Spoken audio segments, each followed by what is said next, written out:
Party's on. Robinson versus Manos. Step forward, please. 36-year-old Los Angeles police officer Brett Robinson is suing 61-year-old receptionist Beverly Manos for filing a false complaint after he wrote her a speeding ticket. She says he only stops women and he was rude. Order. All rise. Quiet in the courtroom. Yeah, this is case number 119 on the calendar in the matter of Robinson versus Manos. Parties have been sworn in, Judge. You may be seated. Sir, have a seat, please. Mr. Robinson, you are a police officer. Yes, ma'am. And according to your complaint, in the course of your duties, you gave the defendant a speeding ticket. Yes, ma'am. A speeding ticket, eventually, upon which she was convicted, correct? Yes. Your complaint indicates that after you gave her the speeding ticket, she filed a complaint against you with Internal Affairs. Yes, ma'am. Something which you do not deny. No. That caused you a great deal of stress, ultimately could cause problems in your future career as a police officer, and you believe that she did so maliciously. Yes, ma'am. So since, Ms. Manos, you acknowledge the fact that you were convicted of speeding, so that he rightfully gave you the ticket, I'd like you to tell me why you filed a complaint against him. Well, Your Honor, I had first observed, Now look at me. Oh, I had first thought, in days before and the days after, he'd only noticed that he only gave tickets to ladies. Like, when I've traveled the same route every day. I've been driving for 46 years. And I didn't feel at the time that I was guilty, because of the circumstances. Because of what circumstances, Ms. Manos? Well, I was driving. Please look at me. I was driving in the slow lane of traffic, and well, I feel there was no way I could have been going 50 miles an hour like he said I was, but that's beside the point. Well, though, that is precisely the point. You were, in fact, convicted of speeding. Right. So my question to you is, why did you file a complaint against him? Well, when he stopped me, he was very rude and abrupt and, like, talked like down at me very demeaningly, and I was nervous. Give me an and upset. example. All right, let's start from the beginning, Ms. Manos. First of all, let's understand that when you're pulled over for speeding, your adrenaline is pumping. According to your answer, you've been driving for a long time and never received a speeding ticket before. No. So I assume that you were a little nervous? Nervous, right. No. So he pulled you over, and what was the first thing he said to you? He said, you were speeding. And I said, I don't believe so. I was nervous and very upset, and he said, can I see your driver's license? And I got my driver's license and everything, and he just was very abrupt. No. Stopped your car and said you were speeding. Mm-hmm. You said, I don't think so. Mm-hmm. He said, I need your driver's license. Mm-hmm. Mm-hmm. So you gave him your driver's license? Yes. Next thing that he said to you? He asked me for my proof of insurance. And you gave it to him? Yes. And he said, he all the time he was like, he didn't, I don't know, he was just, he didn't, give me a chance to any explanation or anything, or even, just, I said, well, how seems to be doing 50 and 35 miles on his own. He said, I got it on radar. Well, I said, I don't think so. Just a second. So you said, I don't think I was speeding, and he said, I have it on radar. Mm-hmm. That you were doing 50 in a 35-mile zone? You said, I don't think so. Right. And what did he say to you? He just said, well, he said, that's what the, the radar thing says. Well, I said, I couldn't have been going that fast, officer, because I was in the slow lane of traffic, and I was going to be turning on Wilbur at the next block. Mm-hmm. And he said, well, that's what the radar said. Okay. And what was the next? And then he gave you the ticket. He went behind my car and wrote out the ticket. And handed it to you. Mm-hmm. Had me sign it. And then what happened? He just, drove, just drove away. So, what's your complaint? Well, the fact that when he, when he first told me, the way he, spoke to me, very, rude and demeaning. I didn't hear anything rude and demeaning. He asked you for your license. He asked you for your proof of insurance, both of which you gave him to him. You questioned the fact, Ms. Manos, that he was that he did, in fact, clock you going 50 in a 35-mile zone. His response to you was, I have it on radar. Right? You said, I don't think so. He said, I have it on radar. Then he went in the back, he wrote you a ticket. He came up, this is according to you. He came up to you, he signed the ticket, and he left. He's not there to give you a recipe, madam. He's there to give you a speeding ticket. No, I realize What did you that. expect him to do? Well, the thing of it is my understanding of, like, with the radar, I mean, this is just my understanding, you know, saying that you only can get it, like, from the front or from the rear of a vehicle, not, like, a 90-degree angle. I was, you know, from where he was and to where I was. That's something that you take up at a trial. I know. But they, So you were arguing with this officer? No, I wasn't arguing with him. I just, you know, I said I didn't think I was speeding because I was in the So full you lane. said you didn't think he was speeding. He said you were. If it's your understanding that there is some problem with radar, then that's something you take up at a trial. You have a relative who's in the police department? Past relative, retired. A retired relative. Who? My husband, And what was he?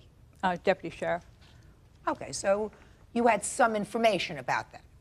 So far I don't hear any basis for your writing a letter of complaint against him. I didn't write a letter of complaint. I called Internal Affairs. Because in fact, when he spoke with me, he spoke in like a demeaning manner. I mean, he very abrupt, and I mean, he could see that I was nervous and upset, and I mean, it just, you know, it just. I didn't hear anything demeaning. You mean the words that he said? He said, I mean, instead the of way- saying, in his may I tone. please have your license? No, no. He said, give me your license. Well, just his tone and his, you know. Judge Judy continues in a moment. This officer was nothing but courteous, was most respectful to you. How dare you place a call to Internal Affairs to try to make trouble for his career? How dare you do that? Real cases, real people. Judge Judy. Police officer Brett Robinson says he was not rude. He has a tape to prove it. He wants $5,000 from Beverly Manos for filing a false complaint against him. You have something you want me to hear? Yes, Your Honor. I have a tape recording of the actual conversation that took place between the defendant and myself. She's pretty close to what was said. Good. So and let I me have hear a it. transcript for you and for the defendant if you I wish don't need to. a transcript. What Okay. she's complaining about, certainly there is absolutely nothing in what you said to her that is untoward. As a matter of fact, what you said to her was absolutely professional. What she is now complaining about is your tone. Okay. So if you have a recording, I'm going to listen to your tone. Okay. Go. Your Honor. I'm fine. 50 miles an hour on the radar. Well, what I did was I was trying to pass out of the car because I had come off. I'm going to have that spot. Speed limit 35. I know. Well, About a driver's license. okay. They have the, the other intersection down there. No, it's the Cedar. They have the what is called lane blocked, and I had to get over to be able to turn, and so that's the only way I could get back over to, go. Okay, why don't you go ahead and find the registration and the insurance, please? I'll be right back with you. Sir. I'll be right back with you, ma'am. You have the paperwork there? Thank you.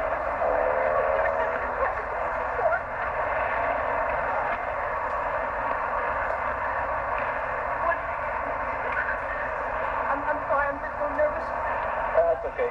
Ma'am, they give you till the 27th of March to take care of the citation. Signatures here at the bottom, please. You have any idea how much? No, I sure don't. I wasn't doing anything. Sorry, I'm sorry, I'm just so nervous. It's okay, I understand. I do need your signature here at the bottom, please. I've never had this significant in my life. Does this mean I have to go to court? There's no way. All the information's on the copy that you're going to get. Oh, there's no way I can go to court. I can't afford to take off from work without Right. pay. JJ's going to be very happy with me, JJ Leonard. Do you know JJ Leonard? Yeah, information is on the back of the ticket. He's in the American Legion with my husband, with Pete, and he's going to be very unhappy with me. Okay, drive safely. Bye-bye. It's February the 10th, 1998, 8:45 a.m. Your Honor. Don't they have to ask your permission or tell you that they are taping conversation? I don't answer your questions, madam. You answer my questions. I've just listened to this tape. This officer was nothing but courteous, tried to be kind to you, was most respectful to you. How dare you place a call to Internal Affairs to try to make trouble for his career? How dare you do that? That's outrageous. That's outrageous. You know what happens? You know, everybody in this country sees glaring newspaper articles about abuses by police officers. And the things that you do demean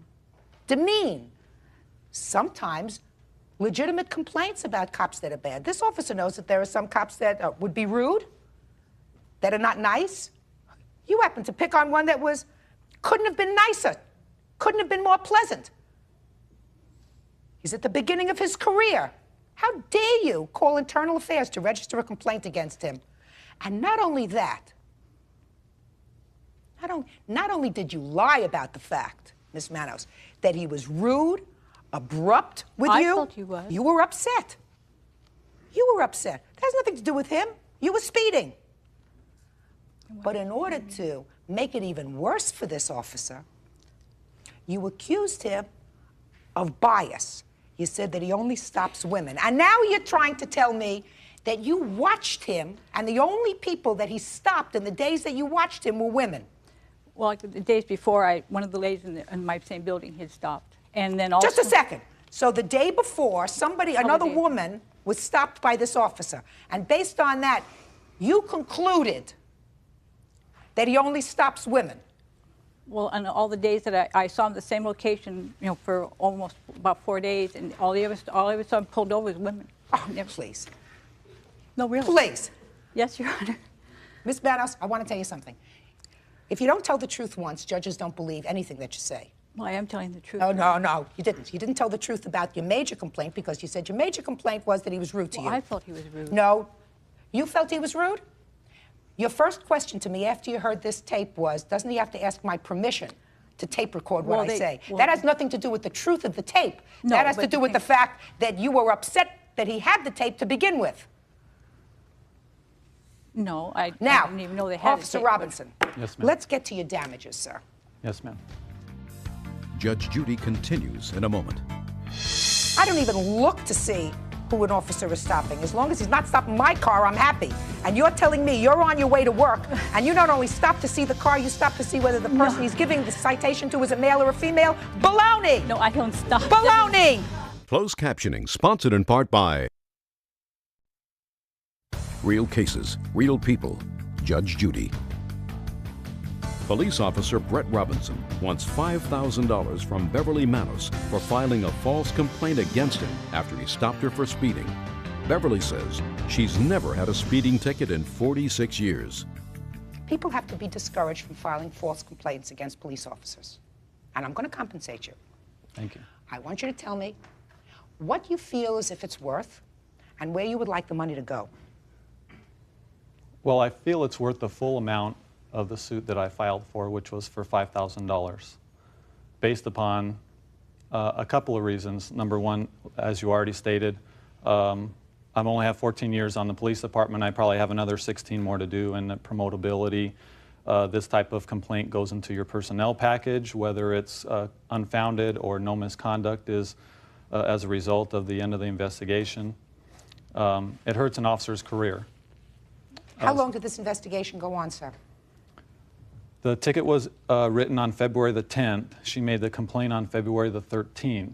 I was notified by my sergeant that the complaint was probably towards the end of February, beginning of March. I don't know the exact day. From that point on, I began to obtain assistance from another police officer as well as a private investigator, Officer Clark Baker here, who is my witness and helped me to establish a case against Ms. Manos. When was the investigation with regard to her complaint finally terminated with regard to you? June the 1st, I was called into the captain's office, and I have paperwork here to show it was originally found unfounded. They sent it to the chief of police office. They asked for it to be withdrawn by the chief of police. The chief of police refused to withdraw the complaint, instead changed the unfounded complaint to no misconduct. This is the complaint. I'd like to see the complaint, too, while you're looking for the other documents.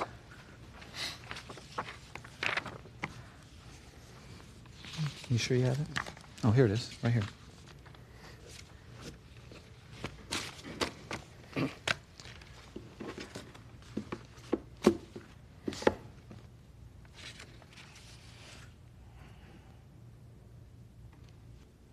You might be interested to know, Ms. Manos, that they conducted their own internal audit based upon your complaint of the citations that this officer gave. On February 10th, the day that you were cited, Officer Robinson issued 13 citations. 9 of those were issued to males, 69%. For the period from January 30th to February 20th, which is a larger period of time, a total of 120 citations were issued by Officer Robinson. Of those 120 citations, 55% were issued to males, 66 to males, 54 to women. That belies. That was based on their own internal audit. That belies what you said. Your Honor, I was just going by where on that space of the span of the street where, I go to work. I don't believe you. You were angry. No, I Oh, wasn't sure angry. you were. I don't believe you. I don't believe was that anybody... upset. Listen, I drive the same route all the time. To go to work, to go to visit my children, whatever. I don't even look to see who an officer is stopping. As long as he's not stopping my car, I'm happy. And you're telling me you're on your way to work, and you not only stop to see the car, you stop to see whether the person he's giving the citation to is a male or a female? Baloney! No, I don't stop. Baloney!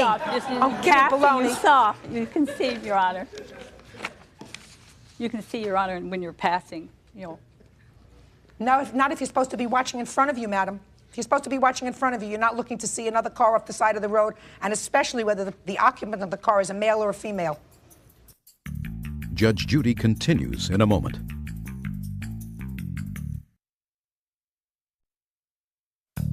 Want justice? Call 1-888-800-JUDY. I want to tell you something. I don't even like this form by the police department. This form says the above complaint has been investigated, and a review of the investigation has led to the recommended classification of, and there are only 2 ways to answer. Other than sustained, which is what is checked off here, or sustained, and what the penalty is. There is no place here that says no basis. That's unfair. That seems to me to be something that should be addressed. Now, you want to tell me, sir, do you want this entire award to you, or is there any particular way you want to divvy it up?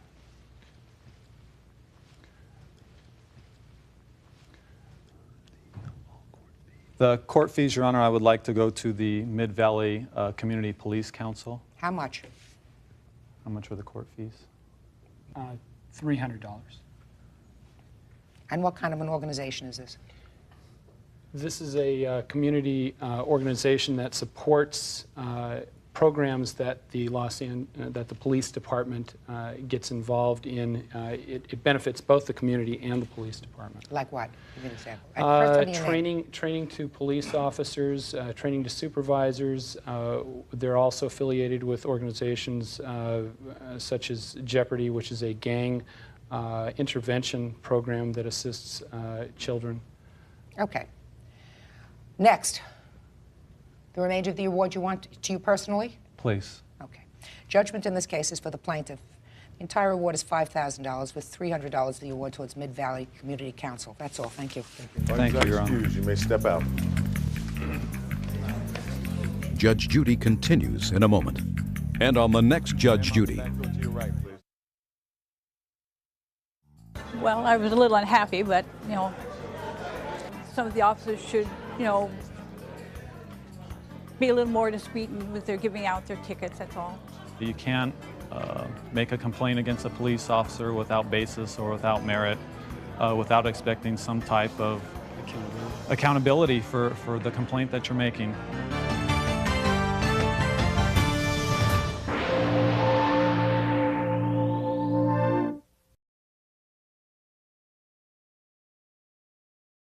All parties on Barth versus Johnson. Step forward, please. Medicare representative Franchetta Barth says hairstylist Sean Muhammad made her hair fall out after giving her a weave. The hairstylist says it was not her fault. Order. All rise. Quiet in the courtroom. Your Honor, this is case number 133 on the calendar in the matter of Barth versus Johnson. Parties have been sworn in, Judge. You may be seated. Ladies, have seats. I know that you're Miss Barth. Who is Sean Mohammed? I am. And Stephanie Johnson? I am. You're the owner of the salon. That's correct. And Miss Mohammed, you are the person who allegedly, negligently put in a weave in this lady's hair. That's correct. You have a booth in her salon. That's correct. So you're suing both of them.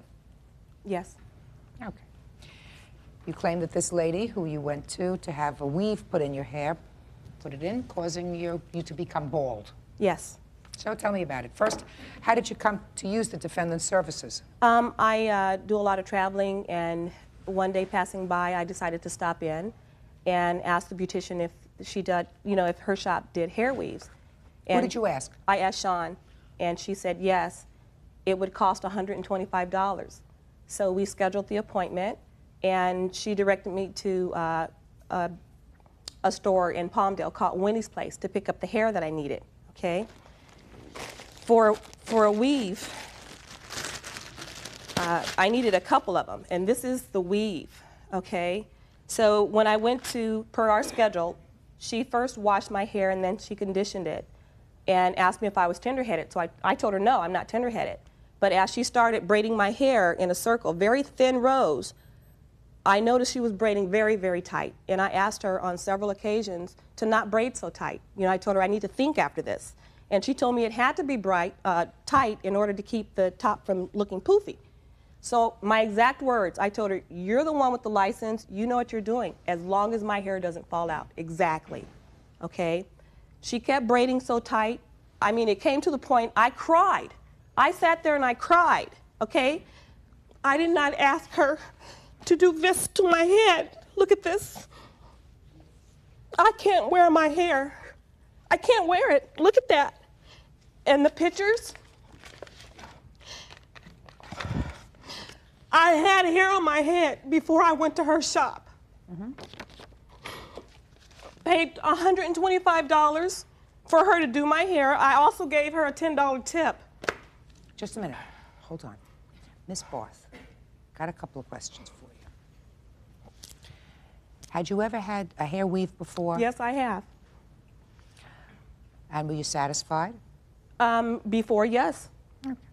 So you knew how it felt? I knew before I had 4 rows, large rows. Whatever, you had a hair weave before. Okay, and it was not done tight. It felt great. You are a business person? Yes, I am. Intelligent? Yes, I am.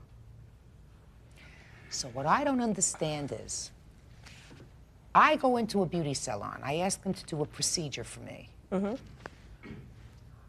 I'm sitting there crying because my head is hurting so much. Not only don't you get up and leave, which, quite frankly, is what a normal reaction is, especially since you've had the process done before and you had no pain, you gave her a tip. Yes. Miss Barth, doesn't that sound dumb to you? Let's think about it. You sit in this chair, you don't know this lady, she doesn't come with any recommendations to you. You just walked into her store and said, do you do this? She said, yes. You sit down in her chair, she conditions your hair, she starts to torture you. Torture, right? And how long did this whole process take, an hour? No, it took about 4 hours. So from the first time she started to do it, she was killing you. And you told her it was too tight. And then you sat there for 4 hours. You could deliver 4 babies in 4 hours. Doesn't that sound ridiculous to you? Sure. And then when you were all finished, when she was all finished torturing you for 4 hours, you gave her a $10 tip. So you went home. You went home with this very tight weave. And when did you notice that your hair started to fall out? The day before Thanksgiving. When was this procedure done? Around the 16th of November. Okay, so it was not more than 10 days later that you saw your hair started to fall out, right? Yes. So what did you do? I called Sean and told her there was a patch of my hair sticking up, and she asked me to come, if I can come down to her shop so she could see exactly what I was talking about. I went, actually my friend of mine drove me down, and sitting in her chair, she took a fine-tooth comb. She scraped underneath the top of that weave and put the scalp in my hand, telling me that it pussed up. The reason my hair fell out is because it pussed up. Okay? Let me see. Do you have photographs to show? Yes, ma'am. I saw photographs sitting on the desk. Okay.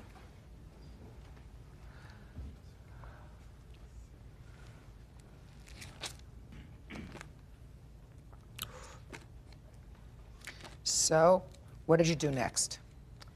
Well, she told me that she wanted to start a scalp treatment on my hair to help my hair grow back. But before I allowed her to do that, I wanted to make sure my scalp was not infected. And I went to my doctor to make sure it wasn't infected, and this is his summation, telling me that my scalp was not infected and that the follicles were still open where the hair will come back through. Okay.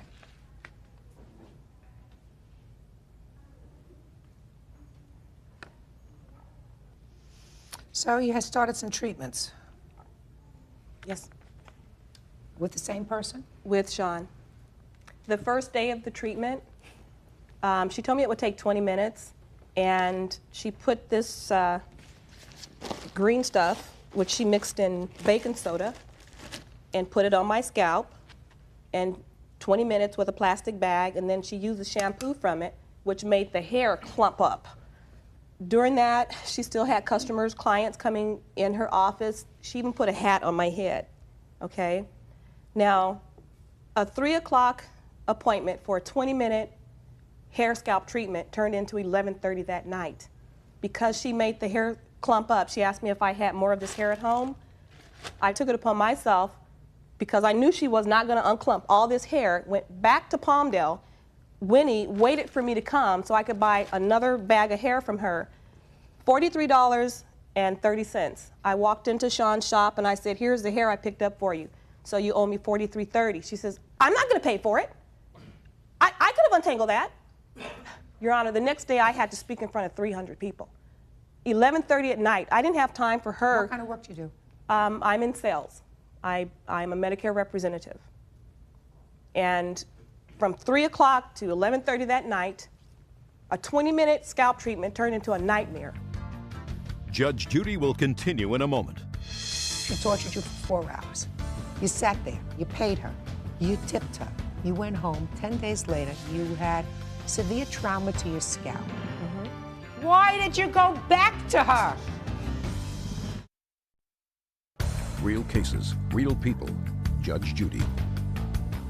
Franchetta Barth was surprised by her hair falling out after she received a hair weave from stylist Sean Muhammad. Now she wants $5,000 for pain, suffering, and loss of hair. Sean says Franchetta caused it herself. Miss Barth, you went to this lady. She tortured you for 4 hours. You sat there. You paid her. You tipped her. You went home. 10 days later, you had severe trauma to your scalp. You had loss of hair. Why did you go back to her? Well, she offered to try this scalp treatment. Okay, I've never sued anyone before. I'll be the first one to try to give anybody. I'm suggesting that you say to some friends, co-workers, I had this terrible problem with a weave that I had. Can you recommend somebody to me to go to? Go to your doctor. But you don't go back to the person who you believe caused you the trouble. That's just not smart. Right? Stop crying. It's hair, it's going to go back. I'm trying. Okay. So you put in this weave, and do you remember her saying to you that it was very tight? No, what happened was, the first time that I met Ms. Barth was on September the 31st, which was a Friday. She came into the line, as she stated. She told me she was in the area and she wanted to get a weave. So I did tell her to look at the books and show me. She made an appointment for November the 1st. November the 1st was a Saturday. Her appointment was for 8 a.m. and she came in. as she stated, I asked her about her hair. I asked her what she did, because when you get braids, and braids sometimes can be tight, so I made sure she wasn't tender-headed. I washed her hair and conditioned her hair. I braided her hair for the process of doing a full head weave. At the time when I did the full hair weave, as I go around, I asked her, was there any discomfort to her? She told me that there wasn't. I told her when I get to the top and as I close in the circle, it's going to get a little bit tighter, because when you're finishing something and the scalp gathers together, then it gets kind of tight. She told me that she was fine and she was comfortable. And I kept asking her to make sure, because that's what I do. I make sure that she's comfortable, because I know that I have to sew the hair on that she showed you onto the braids, because that's the foundation. When I sewed the hair onto the braids, Ms. Barth told me that everything was fine. 2 weeks later, Ms. Barth called me on November the 12th. It was either the 12th or the 18th. And she called me and told me that her hair had came out in the top. I said, well, I never had a weave come out, and I've been doing weaves for years. So I really don't know why you were recalling me, but if you want me to look at your hair, I'll be glad to look at your hair. So when Ms. Barth came in, which was on November the 18th, if I'm not mistaken, at the top of her head, she showed me a quarter-size piece, which is in the picture up there. And she lifted it up and I looked at it. And she asked me, what could she do? Could I sew it back down? I told her, what you need to do is you need to go to the doctor and get a doctor's statement saying that your scalp is not infected, because I am not going to touch your scalp because I don't want to catch anything. She said, okay. About 2 days later, this was on Wednesday. I'm not sure exactly what the date was, but maybe like the 20th, she called me back and told me she had her doctor's notice and that the doctor... This doctor's notice isn't dated until December 11th. Okay, maybe that's the doctor's notice that she got after the time. That says that her hair was not infected. Okay. But anyway, she said that her hair was not infected. She showed me the note, and she asked me if I could, now that she sees that my scalp is not infected and there's nothing contagious there, would I be able to sew the hair back down? And so I told her, well, okay, you can sew the hair back down. But in the process, she was asking me, what can we do about promoting the hair growth? And so I told her that conditioning the scalp and making sure that the hair is shampooed and clean, that would start to promote healthy hair. And I also explained to her that I had been to a hair show previously where we were taught about the organic stimulations treatment, which causes healthy growth of hair. Whatever. So you washed her hair, it got clumped up, and then she went out and she got some other stuff. Listen, to make a long story short, you were seriously dissatisfied and you had a hair loss, right? Yes. I believe you're at least partially responsible as a mature, educated, intelligent woman. If it was too tight, she's not feeling what you're feeling. Only you're feeling what you're feeling. You get up and leave. So there's a partial responsibility that you have. You have a responsibility too, because you're the professional and you should be able to see. There's no question in my mind that this problem resulted from the hair being pulled too tight. It's going to grow back. But there was no infection in her hair, and not only that, but on the sides, she had severe hair loss on the sides as well. I mean, this is a big piece of hair, right? Yes, but she didn't have any sides. When she came in to me to show the top of her hair, there was no side damage. She only showed me the top of her hair. And she continued to come back to me to get her hair shampooed, conditioned weekly. For how long? I have my appointment book. That's the only thing that I have to show the dates that Ms. Barth continued to come in for the treatments that I gave her free, because she already had How many treatments did you go in for? She did one treatment. You have an appointment book that shows that she came? Yeah, these are the dates that from November from November to December, it shows her name and the different dates that she dropped in on. When did she come in after Thanksgiving in November, between November and December? The date after Thanksgiving was December 9th. Okay, so she came in December 9th. Mm-hmm. When after December 9th? After December 9th, she also came in on December the 17th. Okay. When again? That was her last time coming, which was December the 17th. Okay, good. So it's taken about 6 months for your hair to grow back now. Well, doesn't look so bad. It looks terrible when you take the wig off and you go like this, but it doesn't look so terrible. Judge Judy will continue in a moment. Listen to me, Miss Barth. You had a lot of pain. You had a lot of pain. You're an adult. You don't sit there in pain. If somebody is causing you pain, you say, excuse me, I'm leaving. Real cases, real people. Judge Judy. Franchetta says a bad hair weave from stylist Sean Muhammad made her hair fall out. Sean says Franchetta caused her own loss of hair. All right. What were your costs? For everything, including Yes. other wigs that I bought that just didn't work.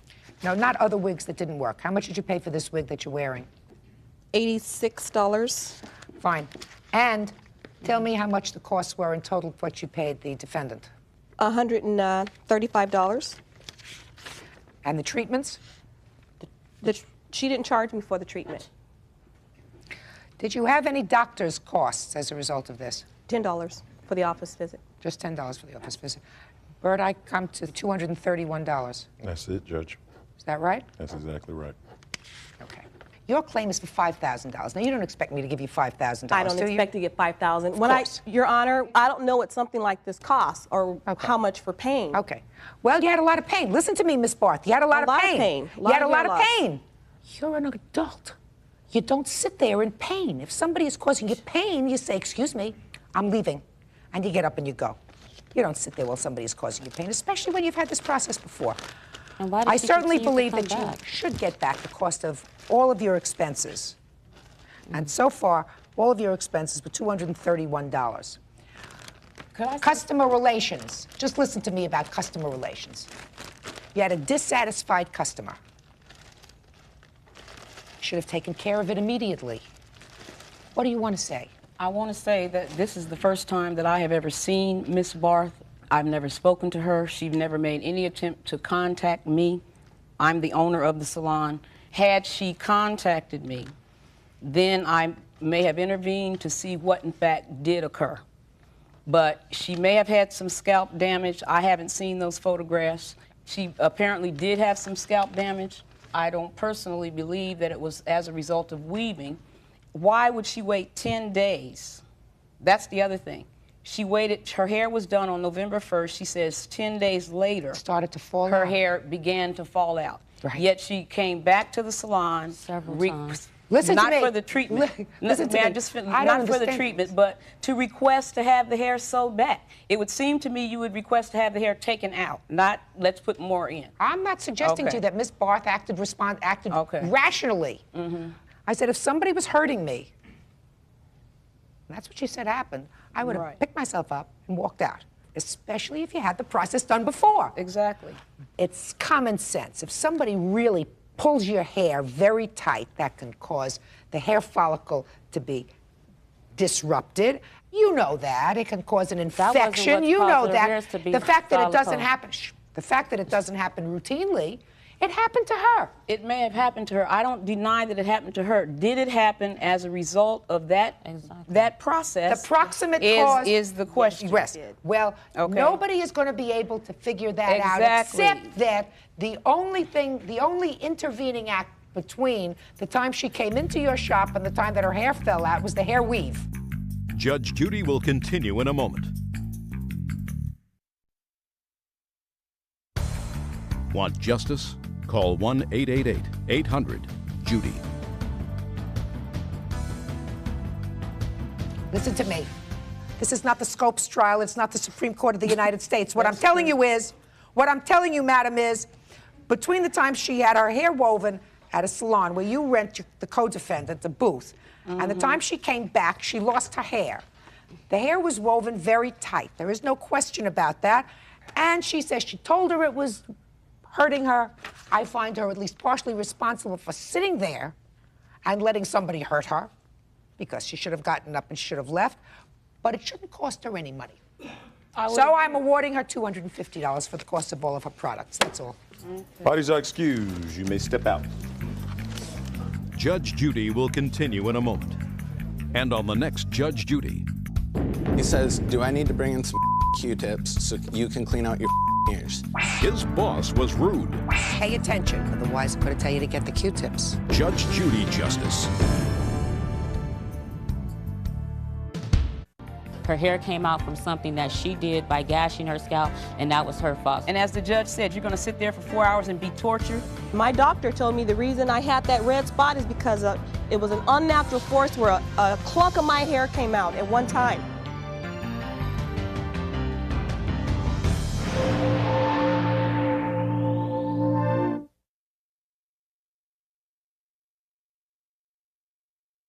Parties on Haya versus Hotline Elbring. Step forward, please.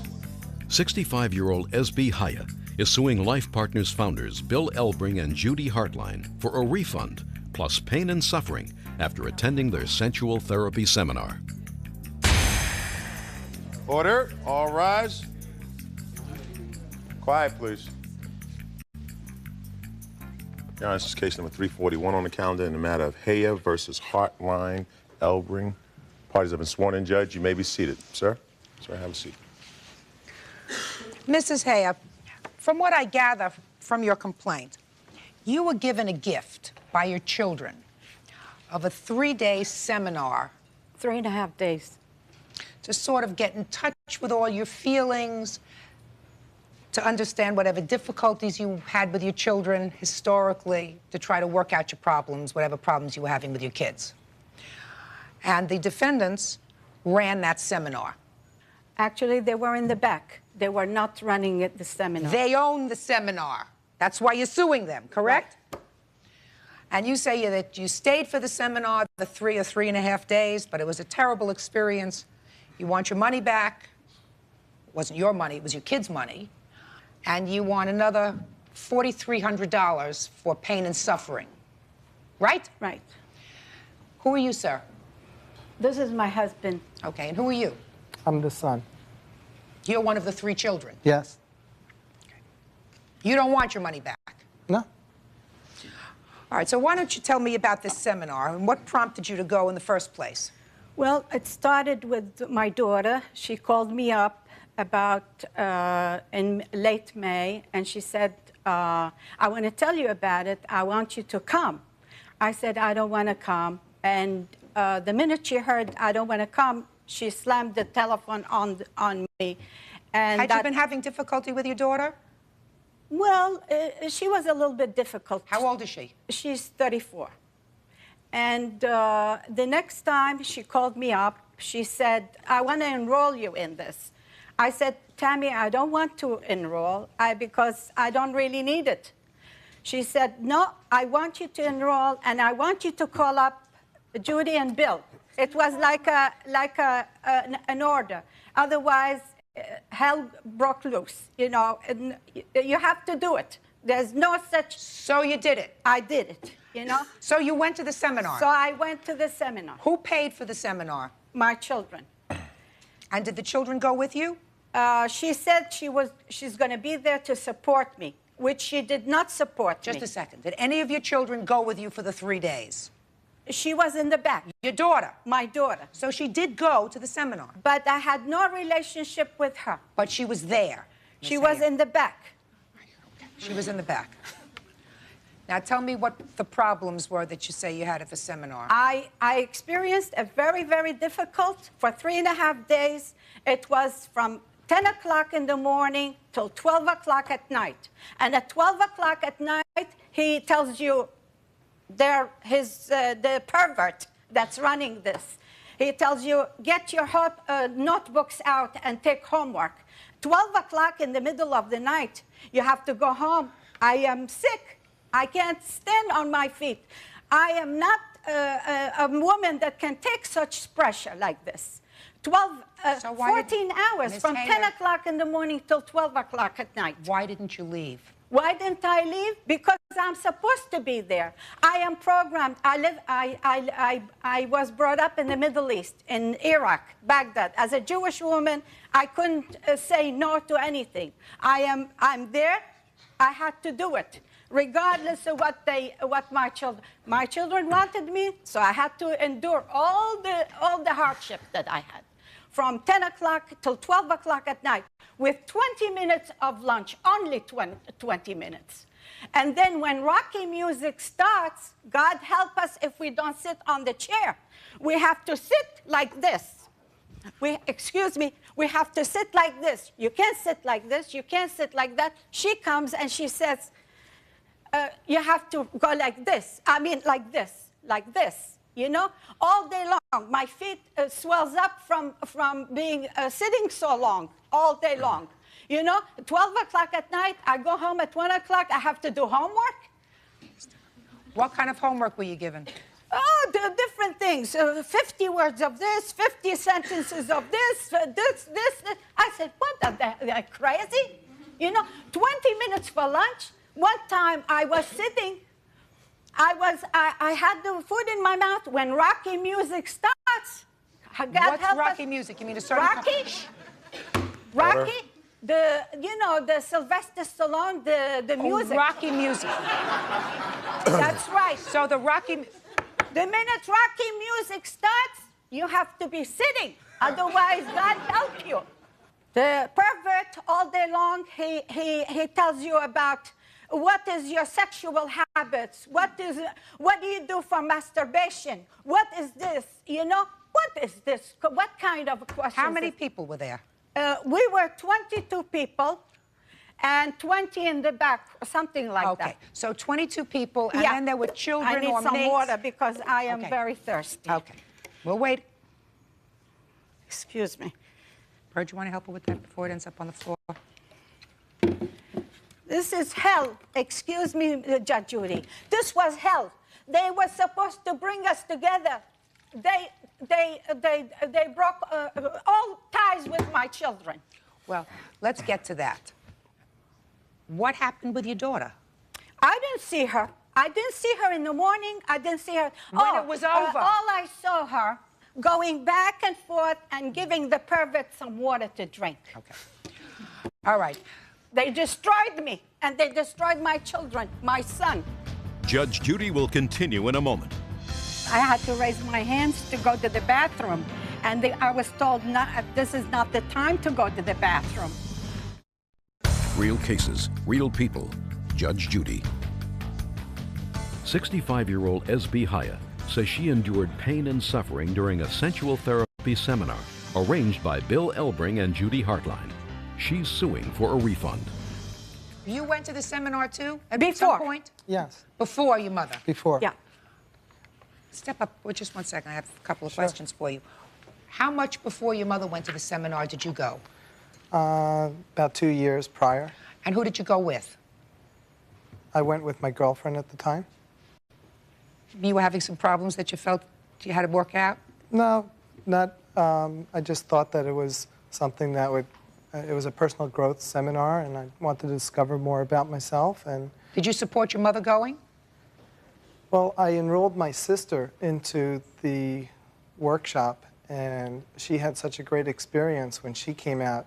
She asked my mom to go, and when she said to me that I'd like Mom to go through it, are you willing to pay half for it? And I said, yes. I think it's kind of a lost cause. Why is that? Tell me your first name. Eric. Eric. There are 3 children. Yes. You, your sister, and there was another brother or sister? Right, Bob. Brother Bob. And what I gather is that as adults, you find your mother difficult. Yeah, very difficult. Okay. What about your dad? He's a sweet man. Okay. But you find he's difficult too. He's a very stubborn man, but he's a sweet man. Okay. So you were all trying, all 3 adult children were going to try to get to your mother. Yeah.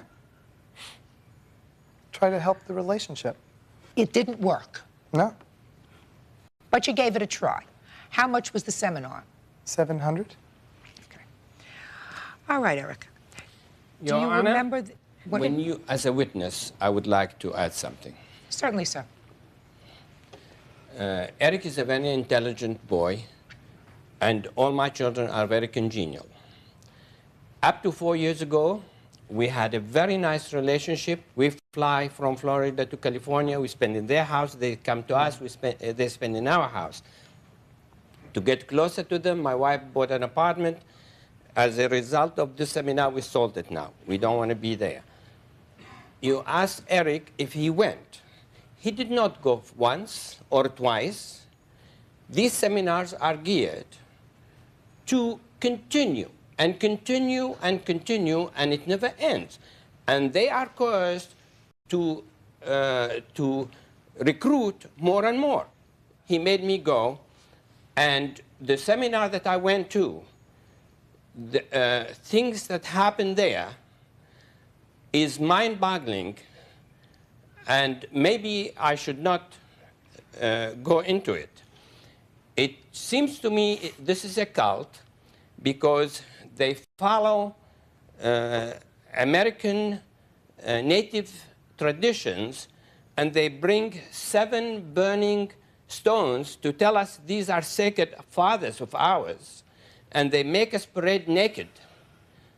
At night, I had my eyes tied, and I had to hold on to 30 other naked men to walk in outside. We don't know whether we are going to go. Then, does that sound familiar to you? You ought to be ashamed of yourself. Sure, listen. Then we went. Does that sound familiar? Does that happen? Just answer me yes or no. Does that happen? One of the seminars that we brokered, I think he experienced that. Your Honor, we went into a room. Sir, let me ask you this question. About that. I'll ask you the same question I asked your wife. Go ahead. If somebody said to me, get naked, right, and go around touching 30 other people over 7 hot stones, I would ask them what it was that they were smoking. Do you understand? I would get my hat and coat and be out of there before a bird could blink his eyes.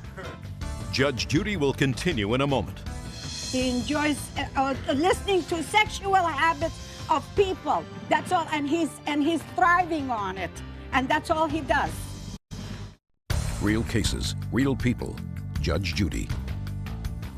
Life Partners founders Bill Elbring and Judy Hartline say they don't owe a refund to SB Haya for a sensual therapy seminar because her daughter gave it to her as a gift. What I want to know is, you seem like an intelligent, sweet man. Put your hand down, madam. Why in the world would an intelligent man like you, at your age, parade around naked in front of 30 other people? Your Honor, if I had my children coerce me to a degree that if I do not follow, and B, this is ongoing for 3 years, they were after me. And I wanted to put an end to that. So I acquiesced and agreed. Did you stay or did you leave? I had to stay. Sit down, sir. Thank you. All right. You want to tell me something? You're seminar brokers. What does that mean? We search for the finest personal growth workshops on the planet. We identify them, we do them, and we recommend them to people, the ones that we've found to be most valuable. You're in the merchandising business of service workshops. That's what I'm gathering from you, sir. People who want to do these workshops, whatever they are, come to you and say, this is what I got. Sell it. Is that right? The other way around. We go find the ones that do good work. Whatever. Whatever. Either you go and look for them, or they find you, you put together the package, and then sell them. Correct? Yes. All right. You want to tell me anything before I make a decision in this case? It's not a very difficult case. I'm just sad to be here. I am sorry that this did not work for the Hayas. I'm very proud of what we do. We have thousands of people who have been well served, and I really do not understand what didn't work for them, but that's their deal. Whatever didn't work for them, it didn't work for them. Mr. Haya, why don't you stand up with your wife, sir? Anything else you want to tell me, Eric? I'm just very sad it didn't work out, too. It was an attempt to bring our family together. There's one thing that was not correctly stated, is that my father said that we had a great relationship prior to 3 years. We never had a great relationship. You and your father, or you and your parents? Me and my parents. But, yeah, there was never a smooth relationship since the day I was born. Why? Why? Yeah. Were they overbearing? Were they uncaring? No, they were good parents physically. They knew zero about emotional needs. And my attempt was to say, it's time for the parents to let go and really be with the children, because it's time, you know, we don't have that much time left on this planet. And if we could just, if you can know who I really am about what I am, that's all I want. And I'd like to also know what you're about, too. It's not really juicy life to me anymore. So, Eric. I know what you're saying. Yeah. I know what you're saying, but you're missing something. Yeah. These two people were brought up in a time, they clearly were not born here. Yeah.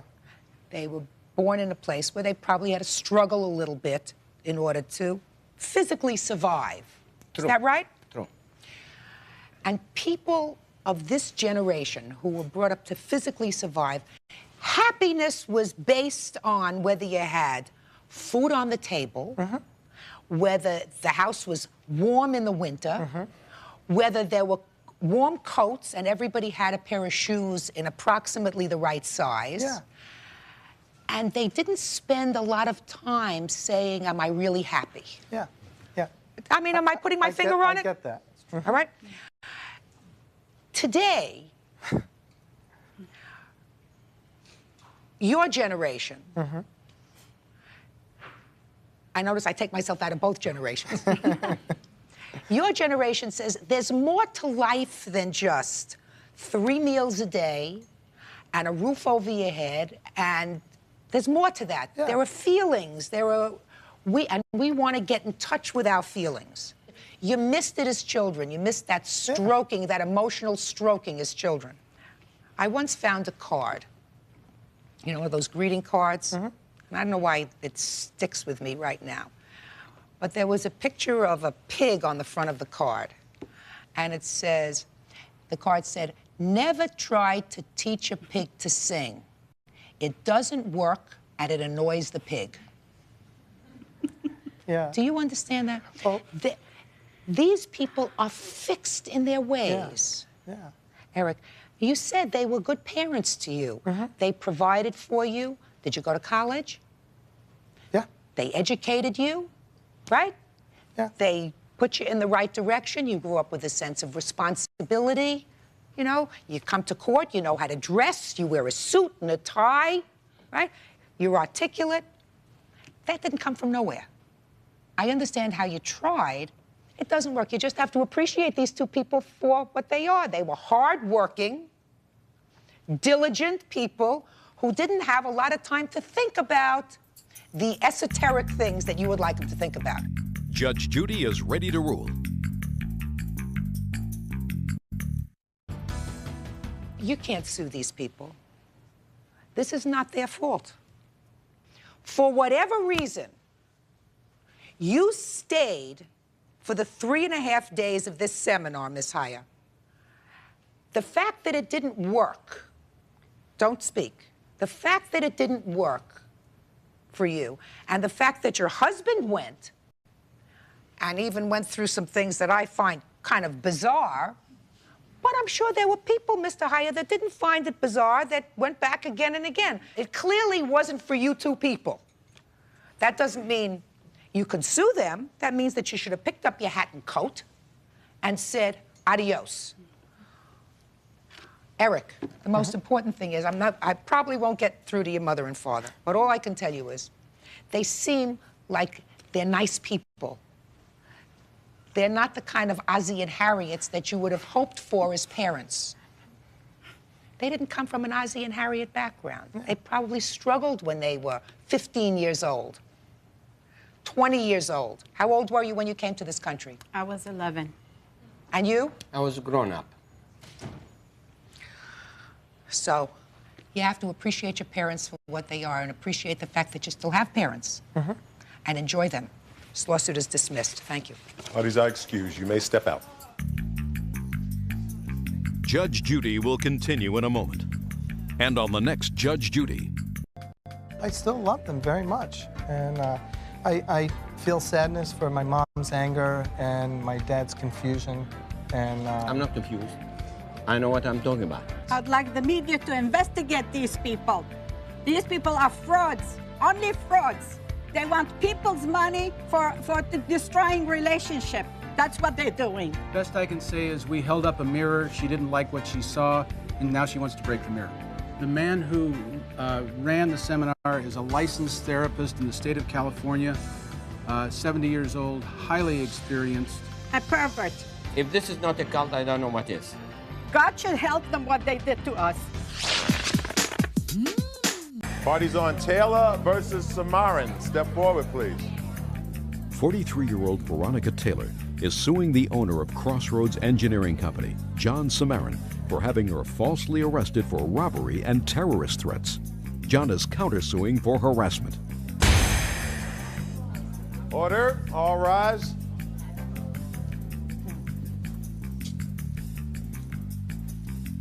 Your Honor, this is case number 131 on the calendar in the matter of Taylor versus Samarin. Parties have been sworn in, Judge. You may be seated. Ma'am, sir, have a seat, please. Ms. Taylor, you are suing the defendant for really falsely accusing you of a crime. Yes, ma'am. And for whatever damages that you incurred, doctor bills, time that you spent in jail as a result of his complaint. Yes. Both he and his employee, you are the employee? That's correct. The countersuit, because they say that since this incident that brought the two of you together, you've been harassing them. Now, I read both the complaint and the answer, so let me at least try to put this in context. You had a boyfriend. Yes. Is this the boyfriend? Yes.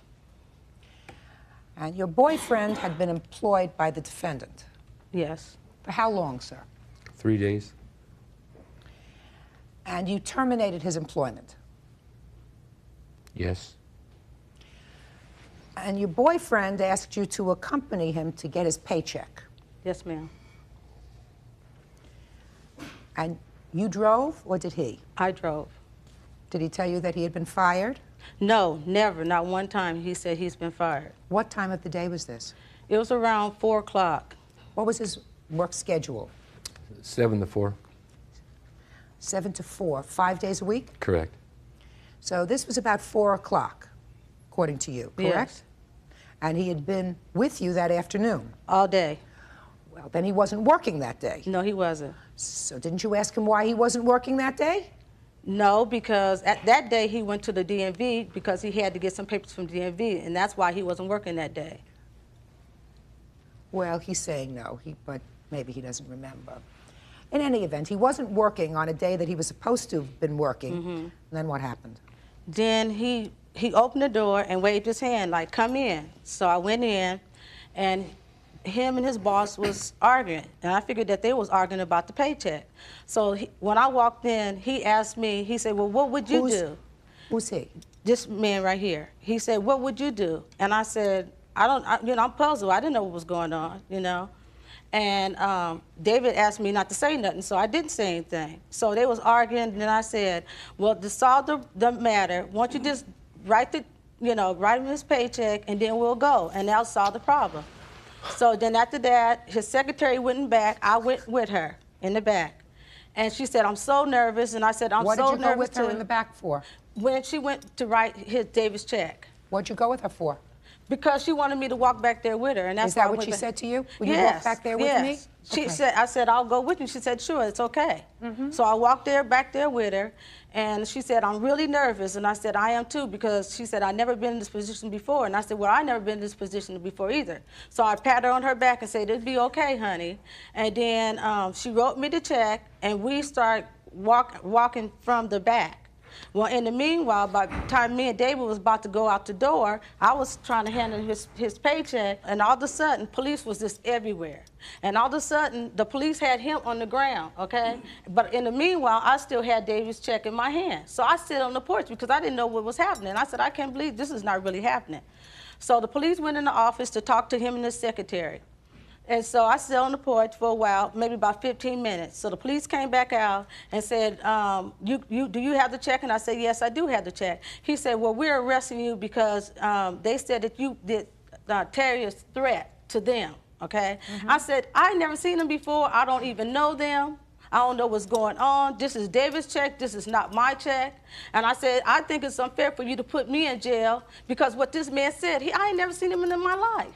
Wasn't talking about prior relationship. I assume he was talking about what went on in that office today. I'm talking about what went on in the office. So you were arrested? Yes. Sir, you want to start from the time he walked into the door? Because I've read your answer.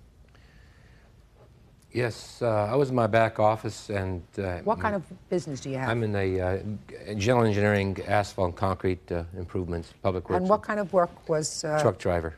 He was driving a truck for you? Correct. What happened? He entered the office door somewhat belligerent, noisy, and my girl Angie called me up front. So I think we have a problem here. So this was the first person he met? Yes. Just step up, please. What is your name? Angie Abeta. Miss Abeta, would you tell me what happened when he first came into the office? Okay, I sit at the front office, and my boss's office is in the back. He just burst in, and you could tell he was, you know, not sober, I don't know. But anyway, he burst in and yelled, "I want my money." And that startled me right away because I have never seen the man. I usually don't see the employees. And that's when I called John over. And did you say anything to him when he said, "I want my money"? No, I called John so right you away. Called your boss? Yes. And then you came out? Yes. And what happened when you came out? I was quite concerned. His eyes didn't appear properly focused. He had alcohol in his breath, and he was demanding his paycheck. And we didn't even have a week's worth of wages yet, and Angie didn't prepare a check, and I was really concerned more about my automobile, and then I was going to find out about this check. Why were you concerned about your automobile? Several days before, I let him take my car home, and he blew the engine. Why did you let him take your car home? He was demanding to go home and be let off the clock. There was no work for him. Rather than going with the crew, I allowed him to take my car home. What kind of car was it? It's a BMW 635 M6. How long had he worked for you before you gave him this car? 2 days. Judge Judy continues in a moment. Believe me, I wasn't drunk. I didn't say you were drunk. I didn't say you were drunk. I said he was drunk, just like he is today. Real cases, real people. Judge Judy.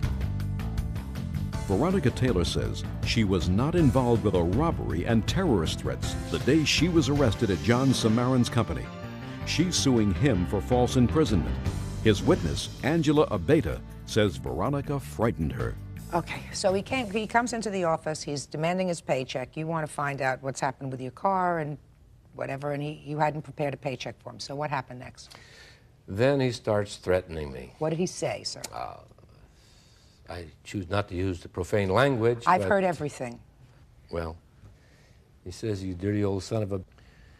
I've done worse than this. Let me have my money. I'm going to get out of here." I proceeded over to an empty workstation where there was a phone, hoping I can just dial 911.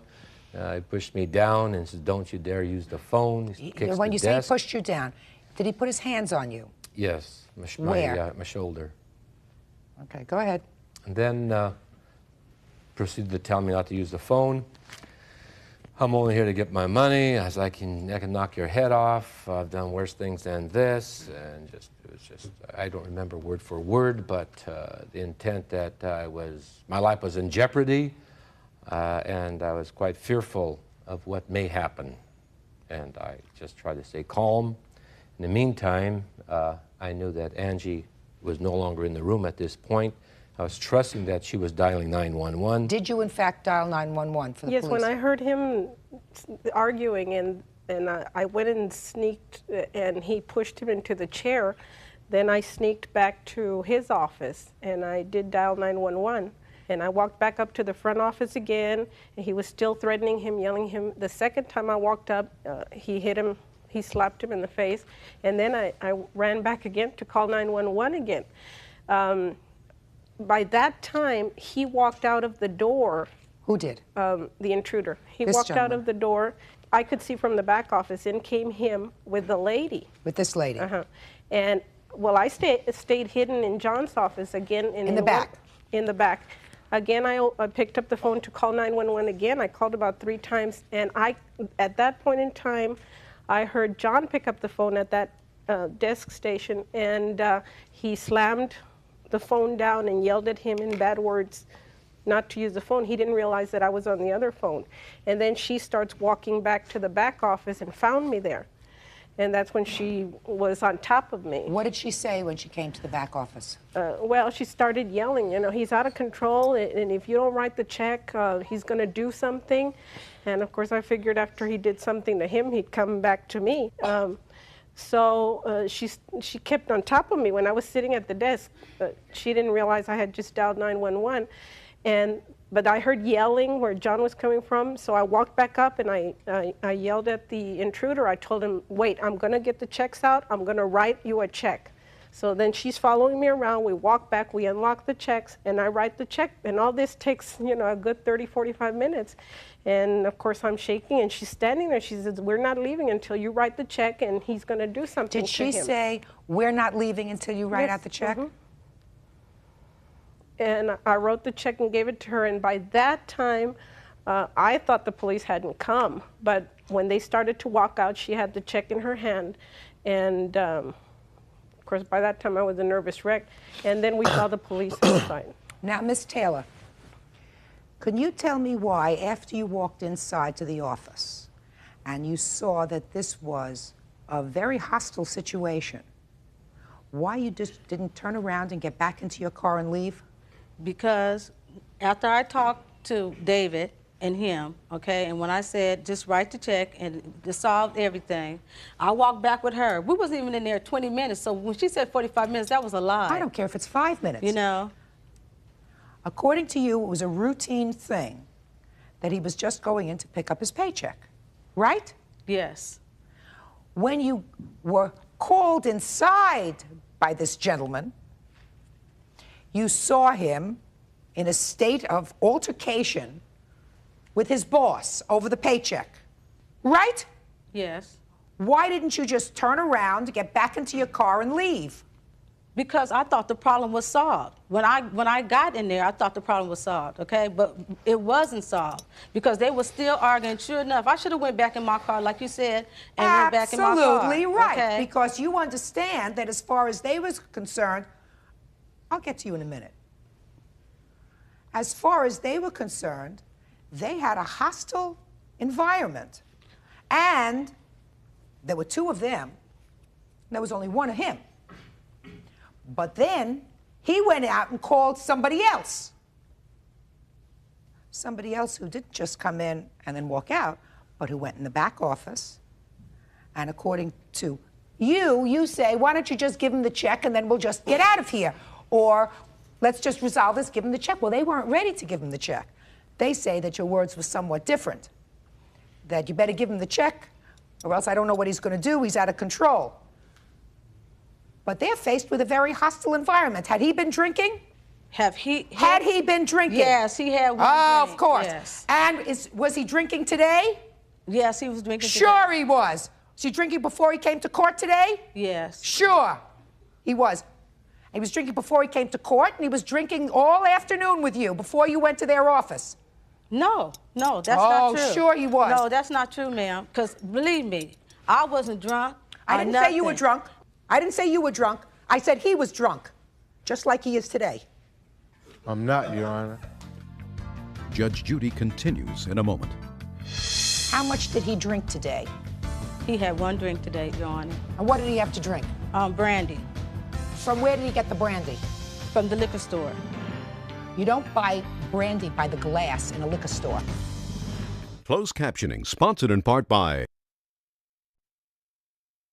Real Cases, Real People, Judge Judy. Veronica Taylor wants John Samarin to pay for her false imprisonment on charges of robbery and terrorist threats. Now, I'm going to ask you a couple of other questions. This is my next to the last case for the day, so you've had a good 4 or 5 hours. How much did he drink today? He had one drink today, Your Honor. What time? Had to be 12:30. And what did he have to drink? Brandy. From where did he get the brandy? From the liquor store. You don't buy brandy by the glass in a liquor store. No, he bought a small shot bottle. Okay? Right. What does that have to do with this case, Your Honor? Sir, I don't answer your questions. You answer my questions. Now, I trust that you didn't know that there was going to be a problem. No, I didn't. But once you got into that office, you recognized that there was a problem. Yes, I did. Then you should have gotten out. Because their perception of what was going on was they now had two people demanding money, threatened. He was pushed. He was slapped, right? You didn't push him. You didn't slap him. But you also, in whatever language you used, whether it was, why don't you just give him the check and then we'll get out of here? She never said that, Your Honor.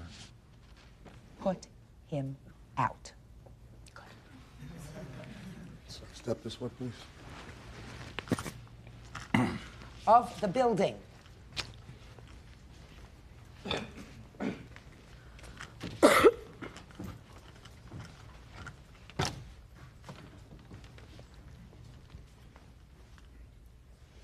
Miss Taylor, you ever been arrested before this incident? No. How many times has he been arrested? I don't know, ma'am. A lot more than the no times that you've been arrested, right? Yes. You got to pick your friends more carefully, madam. You got caught up in a situation, but they didn't have you arrested falsely. They had good and substantial reason to have caused you to be arrested along with him. That's not the way you handle a dispute. You don't go in, push your boss around, throw him around in a chair, and demand to be paid. You don't do that. If you think somebody owes you money, then what you do is you resort to the courts. What are you shaking your head no for? You think what I just said to you was wrong?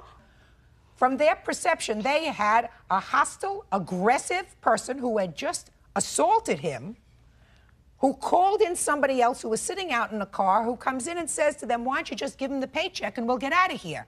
Now, that's as benign as you say you said it to them. But their perception is that these two people are together. So I'm dismissing your lawsuit. Now, let's get to the counterclaim. Since this incident, you say that she has harassed you. Yes, ma'am. How? Several times she's called the office. She was advising me to tell John that she was suing us for false arrest and for medical bills, and tell him, pay my bills, and tell him I'm suing him because you stupid, I don't remember the other word, you had me arrested and I didn't do anything to you, and Okay, and so she that's called several times, saying the same thing. Same thing. That she wanted money. Yes. When was the last time she called you? Roughly 3 weeks ago. Instead of calling them when they told you that they weren't going to pay you the money, why didn't you just sue them? Your Honor, when I went to the courthouse, only time that I called this lady is when I went to the courthouse and they told me they had to know that I was doing this and I had to call them. That was the only time I called them. What did you say to them when you called? I said, this is Veronica. She said, well, is this the Veronica that lives in our apartment building? I said, no, this is the Veronica that you threw in jail. And she said, well, you should be in jail. I said, well, why should I be in jail? I said, I'm just calling you, telling you what I'm about to do. She's the one that cussed me out, Your Honor. Judge Judy continues in a moment.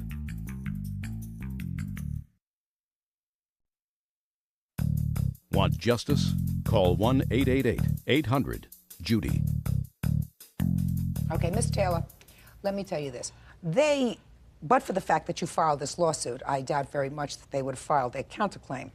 So I'm telling you this. I'm dismissing your lawsuit because it's nonsense. I am also at this time, without prejudice to you, dismissing your counterclaim. But that is with the following warning, Miss Taylor. You are to have absolutely no further contact with these people. Do you understand? Yes. If you do, the dismissal of their countersuit is without prejudice. They're coming back to court. If you contact them at all or cause anyone else to contact them, they have the right to come back because I will consider that harassment. Do you understand? Yes, I understand. Good. That's all. Parties are excused. You may step out. Judge Judy continues in a moment. And on the next Judge Judy. All of it was a lie, okay? What they said was a lie. It wasn't true at all. Never been in jail in my life, and that was wrong. The whole situation was horrendous, and her saying that it's a lie, you know, we lived through it. After all, that was a violent 20 minutes or so with this couple.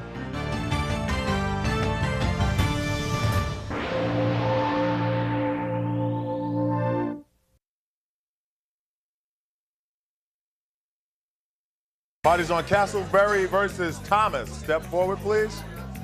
35-year-old Major Castleberry is suing 39-year-old apartment manager Zachary Thomas for assault. Order. All rise.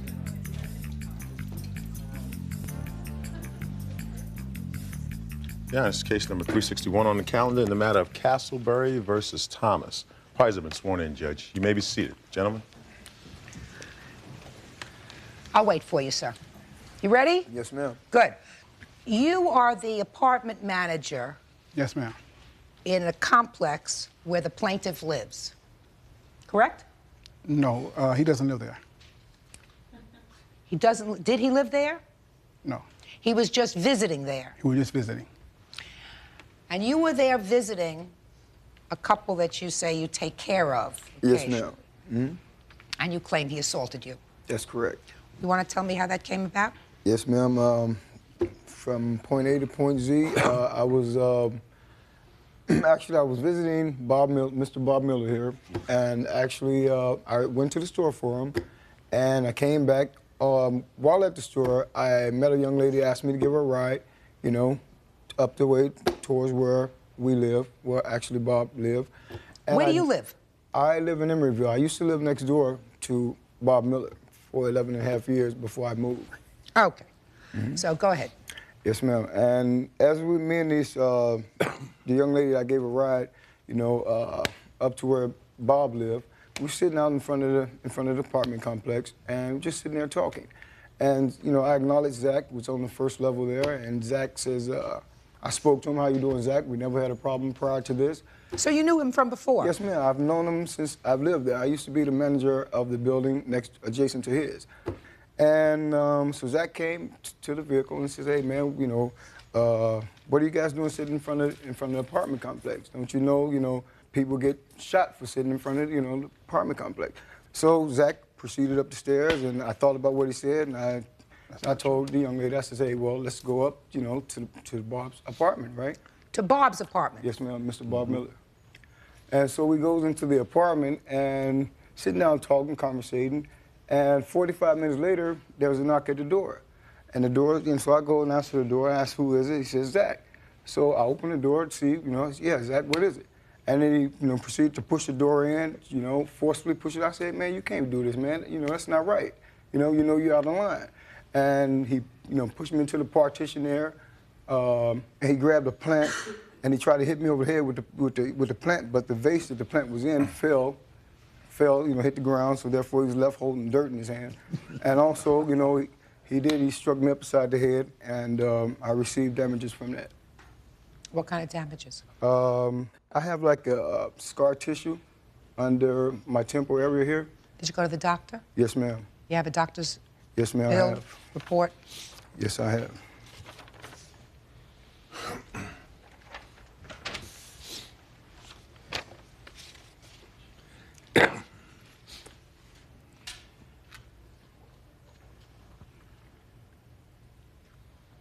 Okay. So, what happened? Okay, on July the 2nd, I normally make my rounds of my building, making sure the building is safe, making sure that nobody is hanging out in front of the building. Then I observed Major Castleberry sitting inside this car. I don't know, he was smoking something, and What do you mean he was smoking something? He was smoking something that I assume it was, like crack, because, he's a, abuser. And,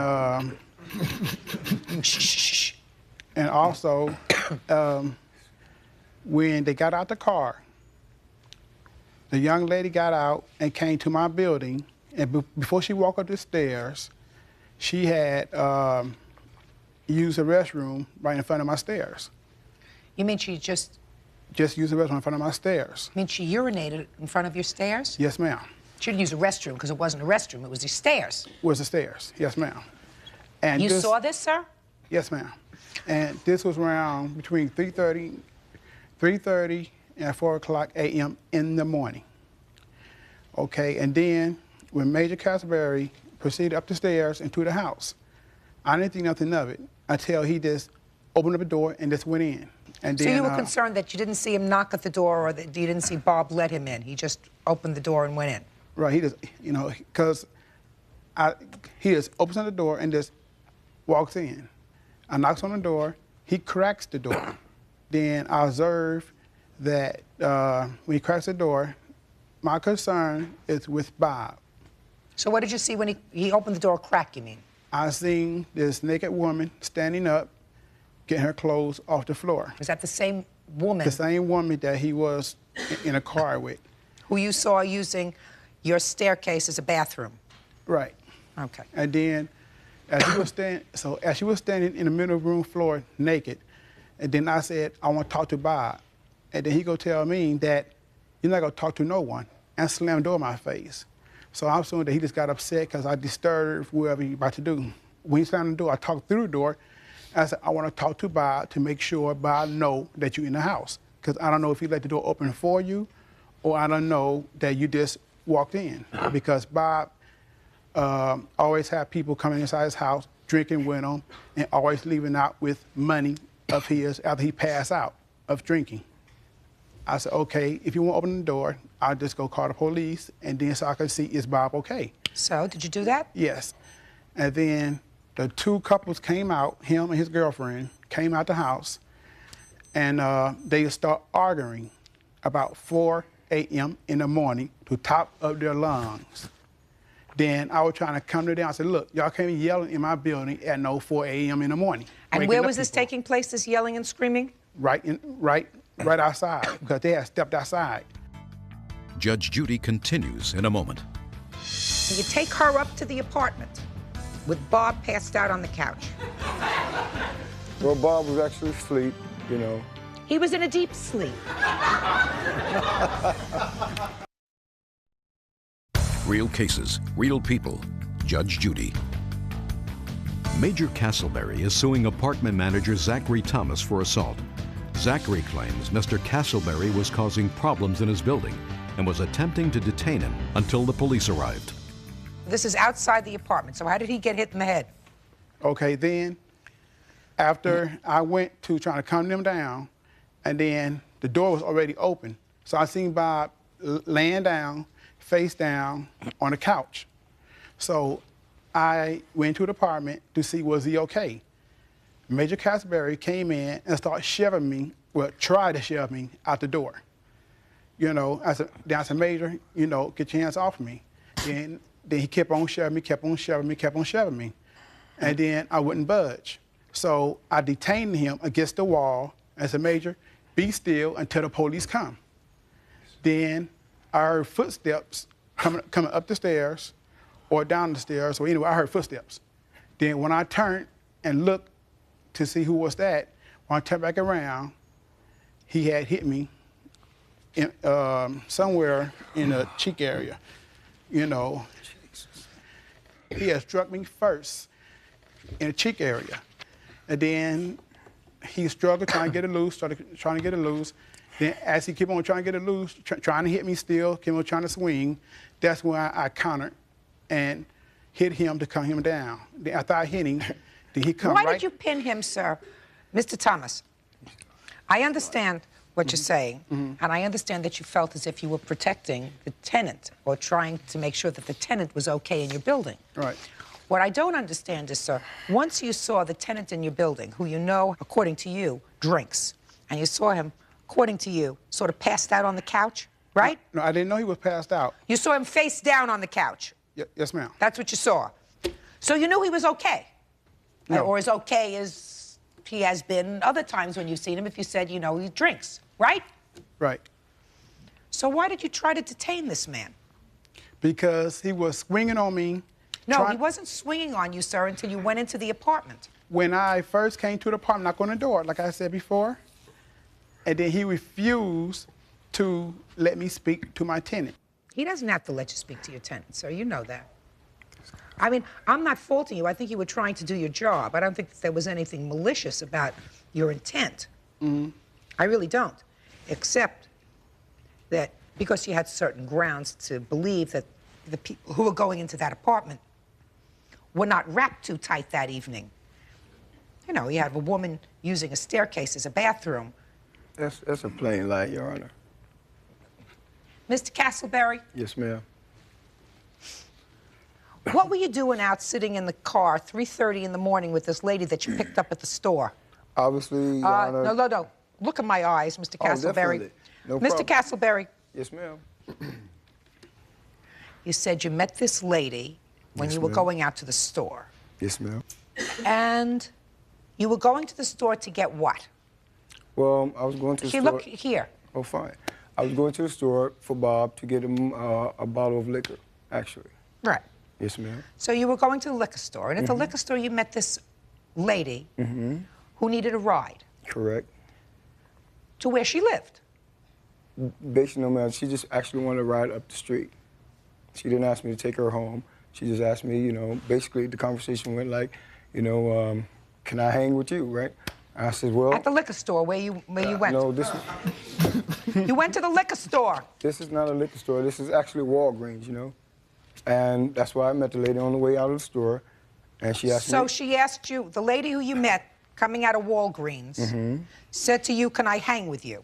Yes, ma'am. Mr. Castleberry. Yes, ma'am.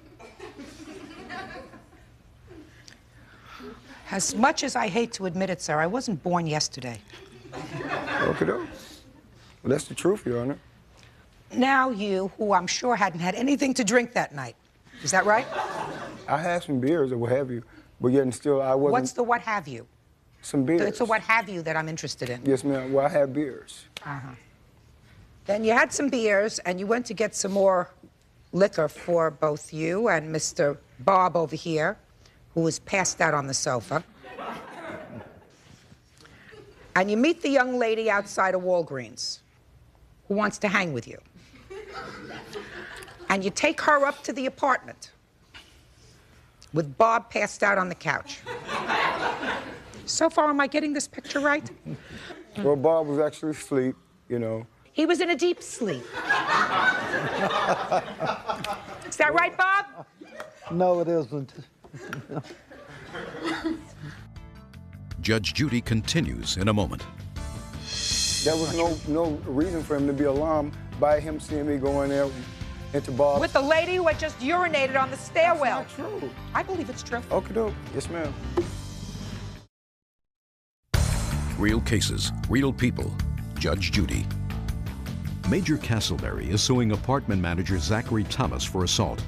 Zachary says Major may have been committing a crime and he wanted to hold him for the police. This young lady, why did you bring her up to Bob's house? Actually, it was actually, I don't know, no premeditated anything of that matter. It was no harm, no law broken. I told her, yeah, sure, you can come on, and we just conversating, just talking. And also, Your Honor, it's people trying to make a mockery out of this situation. Yet and still, what happened to me basically shouldn't have happened at all. I absolutely agree with you, yes, sir. Yes, ma'am. So that's the bottom line. I absolutely agree that it shouldn't have happened Definitely. to you. Right. He was trying to make sure that his tenant was safe because you have had no prior problems with this man. Never. And Zachary Just a second. You've had no prior problems with this man. Never. But he was concerned for the following reason. He was concerned because you were bringing a woman up to Bob's apartment, a woman who he had seen, and I absolutely believe him when he says that she was urinating in the hallway. Oh, my God. Absolutely believe it. Okay? Because, quite frankly, sir, I think that you may tell me that you were not intoxicated that evening, but I think that you and Bob had done a little drinking, if that's all you were doing. If that's all you were doing. So that you weren't in complete control of what was going on. Now, he may not have acted 100% appropriately. You understand that, sir? Yes, ma'am. But he says that you hit him first. That's a lie, Your Honor.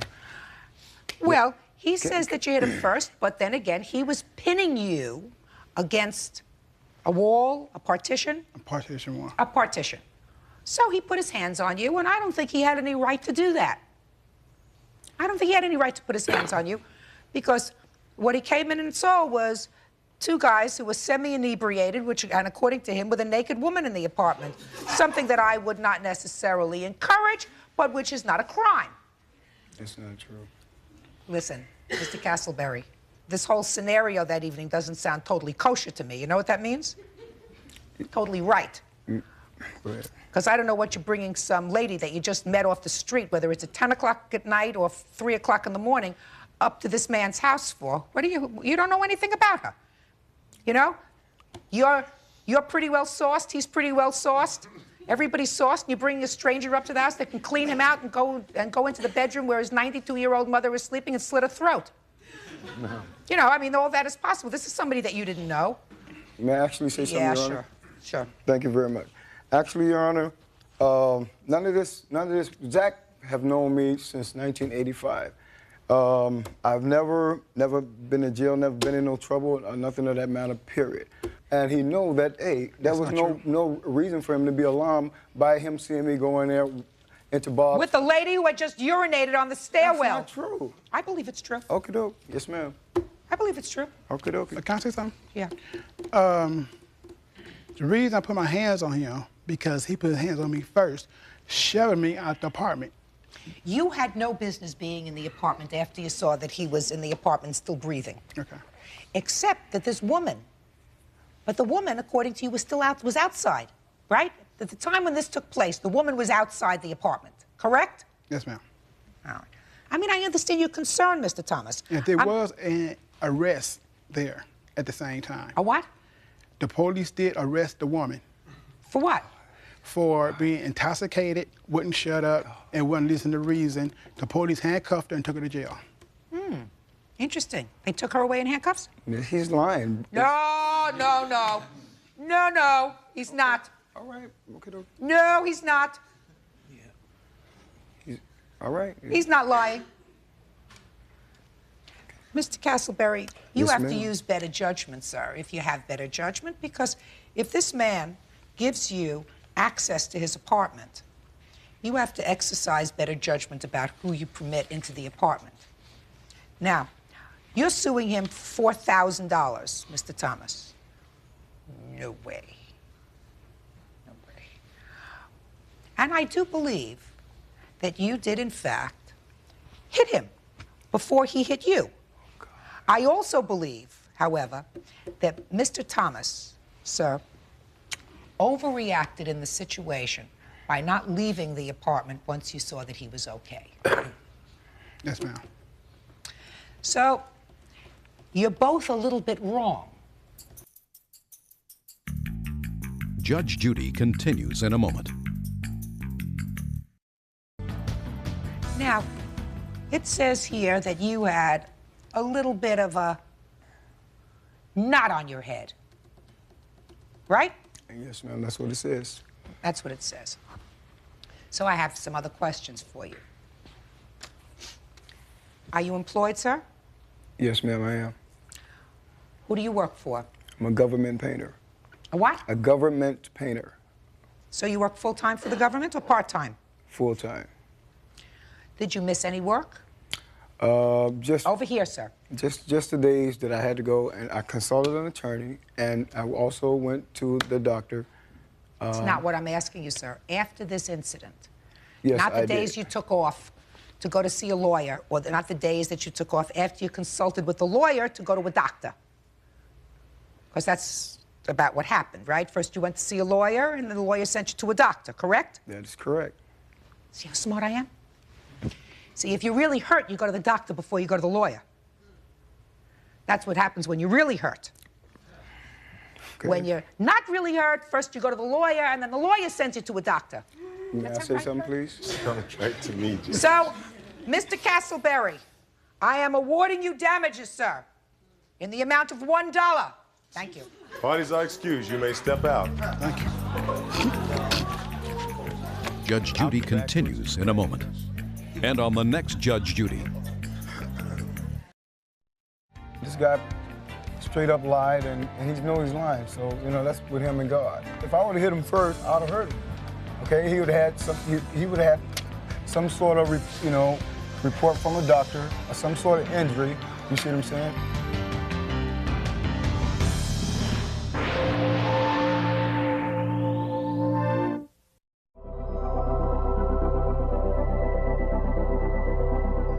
Parties on Soares versus McNichols. Step forward, please.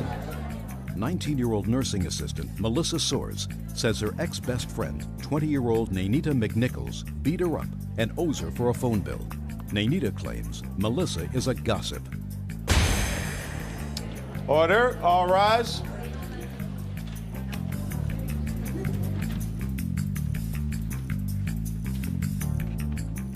Yeah, this is case number 179 on the calendar in the matter of Soares versus McNichols, sorry. Thank you. Parties have been sworn in, Judge. You may be seated.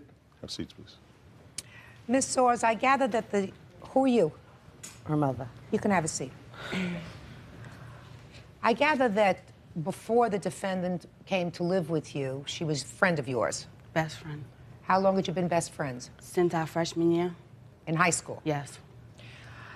And there came a time when you got married. You married someone who was in the military. Yes, I did. And they went aboard ship. They were in the Navy. Your husband's in the Navy? Yes, he is. So you decided to come home? Yes. And you moved in with the plaintiff? Yes, I did. Something happened, didn't go well. You left. You claim that she owes you phone bill. Yes, she does. And in addition to the phone bill, you say that you also want $1,000 for emotional distress. Yes, I do. Let's start with the phone bill. She moved in. Yes. Wasn't paying any rent.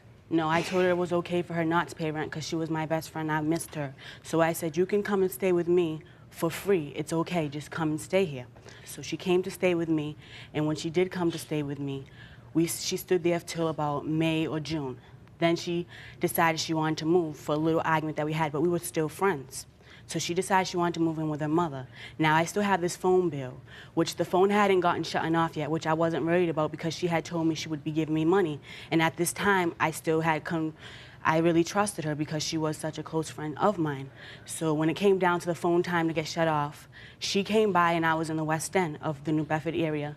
She says, come now if you want to come. So I go to the car, and when I get near the car, She drove to your house? She drove to my cousin's house. I was not home. And when I went near the car and I said, Mahogany, come with me. And when Mahogany went to come with me, I looked and they had took off, her and her mother. They took off really fast. And now I'm like, what's going on? Still not thinking anything because she's still my friend. Then I have somebody bring me to her mother's house. When I get to her mother's house, the mother says, hold on, really polite, I'm going to go get Nainita. Nainita comes, everything's fine. I get up the stairs in their apartment. When I get to the top of the stairs, the mother's behind me. She now pushes me into the apartment, and the daughter's standing there when I get in. And she says to me, why did you tell on me for? And I'm like, what's going on? What did I tell about? I have no idea what she's talking about. Somehow there was a rumor or some misunderstanding with her in-laws. So happened that she had an affair, and she was afraid that I was going to bring this out, which I had no intentions of doing. So now, her and her mother, they literally jumped me. She takes off her belt, and she's like, now, Ma? Now, Ma? The mother's like, go ahead. She takes her belt off. She hit me with her belt over here, and she kept hitting me with it. So then I grabbed the belt, and when I tried to fight back to get out of the apartment, mind you, the door is chained and locked at this time, and the mother's standing near the door. And I'm going back and forth fighting with her, and the mother's pulling on me from every direction.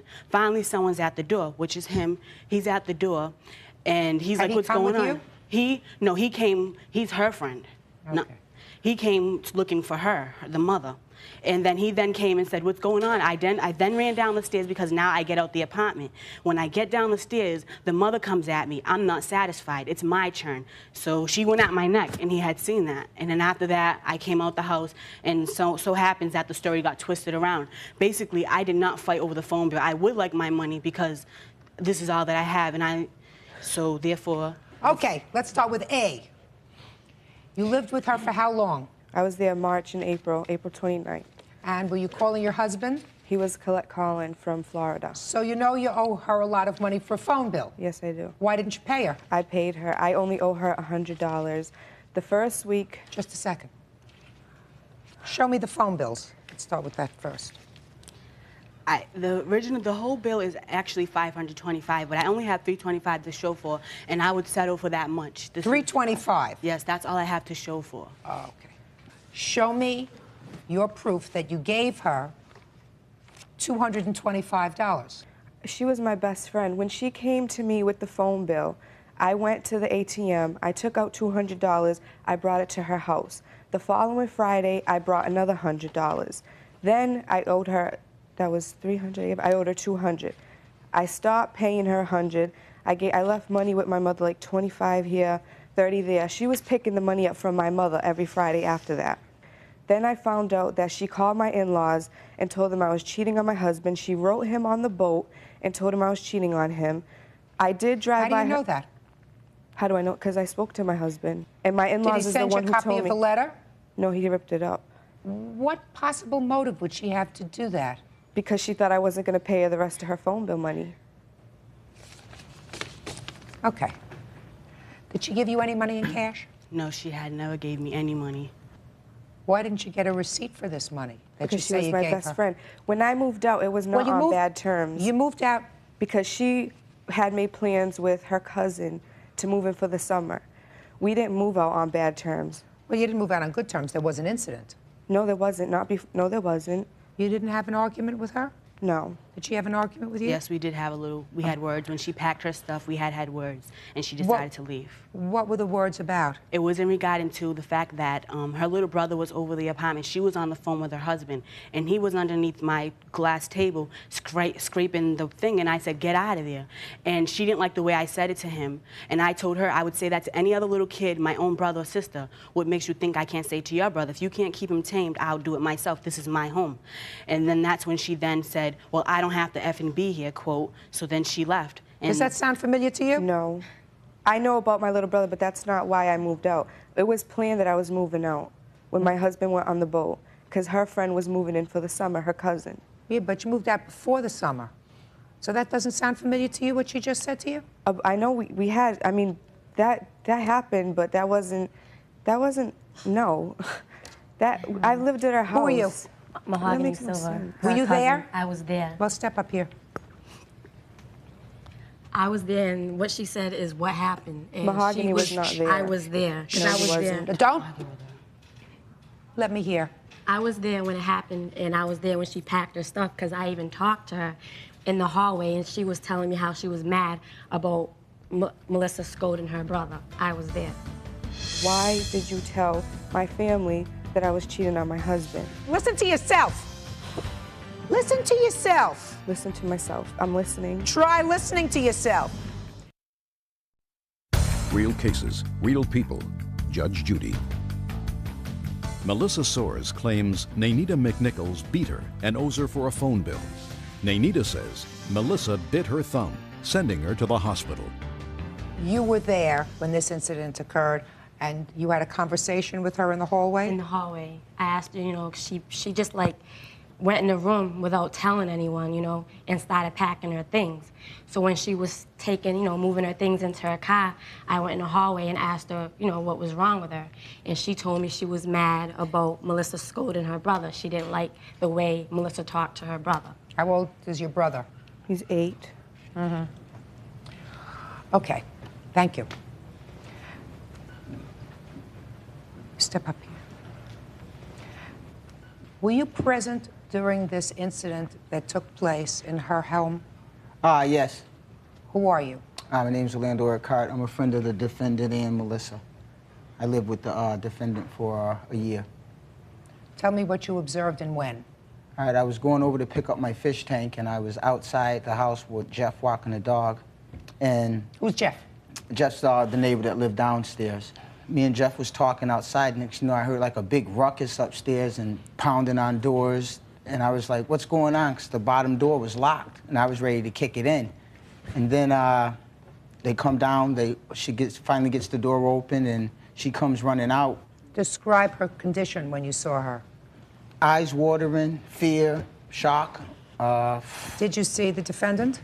No, not till they came downstairs afterwards. She was in the hallway with her mother. Her mother was down the stairs then. Did you see anybody with a belt?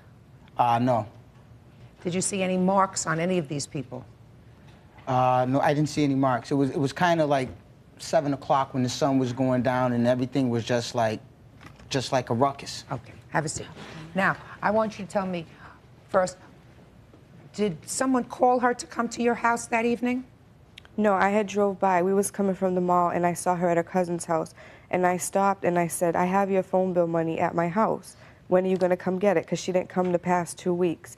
And she said, why don't you leave it at my grandmother's? Why do I have to go to your house? I said, because I have work and everything. I left it at my house so you could get it. And the last thing she told me was, bring it to my grandmother's. I said, fine. Me and my mother drove off. We went home. I was next door at my cousin's house, and then she came to my house. And what happened when she came to your house? She went upstairs, and I asked her, why did you tell my family that I was cheating on my husband? And we started arguing because she said, I want my money and I'm going to get it any way I can. What did she say? Did she answer you? She said she didn't, but my mother-in-law's the one who told me she did. Just a minute. So she said, I didn't. Mm-hmm. And what did you say? I said, why are you lying? And what did she say? We started arguing. She was swearing at me, just give me my effing money. I want my money. We started fighting. So why didn't you just give her her money? Because I said, after the trouble that you caused me with my family, the $100 I owe you, we're even. So she caused me trouble. Just 1 second. You saw her earlier that day. You said, why don't you come over and get your money? You had already decided not to give her her money. No, because of what I thought she was going to tell the Just a second. truth. Because based upon what you just told me, you had already decided not to give her her money because of this gossip that you thought that she was the maker of. So why did you tell her to come over to get your money? I was going to give her her money. Yes, I was. Well, when did you change your mind? Just a second. When did you change your mind? Because she said, I just want my effing money. I don't care what happens to you. We started arguing. I didn't think she was going to blow up like that. She's the one that did that to me. She called my mother-in-law. She wrote my husband. No, just a second. You're not following my question, yes, I madam. Am. I was going to give her the money. There was no intention of us fighting. No. Listen to yourself. Listen to yourself. Listen to myself. I'm listening. Try listening to yourself. You tell her to come and pick up her money. Yes. She comes to your house to pick up her money. Instead of handing her her money, you say to her, why, and I assume not in a calm tone, why did you create this gossip? She says to you, I didn't. You knew that she did, according to you, so you responded to her. Then you started verbally fighting, and then you started physically fighting. Yes. Right? And my question to you is, if you told her to come to get the money, why didn't you just hand her the money? Period. Because I want to know why she did that to me. She said she didn't. But she did. My mother-in-law told me. I did not think it was going to turn into a fight at my house when I asked her, why did she tell my family and my husband that I was cheating on him? And I didn't think it was going to turn into a fight. Who hit who first? She did. Excuse me. She hit me first. And I'm the one who got a phone call from her sister-in-law stating, Melissa, me and you have been friends for years. Now, my brother just married this girl, and seeing she's your friend also, but y'all my friend before her. Let me know exactly what you know. I know something about her sleeping with someone else. And I said, I have no idea. I can't account for what goes on behind closed doors. And then we hung up. The next thing you know, the whole story's flipped around, and it looks like I made this story up. And even her mother-in-law's like, why would she? Her mother-in-law said that she came to her herself stating, Melissa's gonna come to you with this gossip because she's mad because I ain't giving her her phone bill money. She was afraid I would do that because I didn't get my money. Judge Judy continues in a moment. By this time, they had this fight in Anita's room. From the bed, they went to the floor. Melissa was on top of Anita, holding her down like this. I'm sorry, please forgive me. Let me explain. Real cases, real people. Judge Judy. Melissa Soares wants her phone bill paid, plus emotional distress for assault. Nanita McNichol says Melissa told her husband about a supposed affair. Did this lady hit you? Yes, she hit me. Where'd she hit you? She grabbed me by my hair and she hit me with the belt. No, I did not. No, I did not. Step up here. Tell me your last name. Long, L-O-N-G. Miss Long, what did you have to do with this whole incident? All right. Anita showed up at my house, tears in her eyes and her bags in her hand. And I said, she's like, I have nowhere to go. Mahogany and Melissa want to live together and go dancing together because one was a stripper and the other one wanted to go do the same thing. So they had this plan that they were going to get a car together so that they can be by themselves and do whatever they want. Just tell me what happened on the day she came to your house. So the day that she came to my house, well, the day that I saw her was the day I was with my daughter. We had gone to the mall. We had come down from the mall. We was coming down Kempton Street, going past Thing's house over there, and they flipped us off. They flipped her hair. And I'm like, there's Melissa. You know, 2 days before, Nainita had given me money to give to Melissa. Melissa was always at my house every Friday. Don't digress, madam. All right. You passed her and you Passed saw her house, and saw her, and you just and a second. stopped, And just a and second. she You approached the Hey, car. I'm speaking. My mouth is moving. You stopped the car. You stopped the car. And when you stopped the car, your daughter said to her, "Why don't you come and get the money?" That's what your daughter tells me that she said. Melissa had approached the car, and Nainita says, "I left the money with my mother. How come you didn't come pick it up?" Melissa was swearing at her and all that stuff, and I'm like, let's just, she wants the money, she can come pick it up at the house later on, let everything calm down, and we'll go home. She wants to come pick it up. Went home. I was home for about 20 minutes. Doorbell rang. I went downstairs. It was Melissa and a car full of people. So I says, okay. I says, let me go get Nainita. I went and got Nainita, and I says, Melissa's here to come pick up the money. We all go in the house. I go in to talk to my ex-husband about our son. Next thing I know, I hear yelling. I come out. Melissa's raising her hands to Nainita. Nainita pushed Melissa back. Melissa then proceeded to charge into Nainita, and they ran into my couch, busted up my furniture.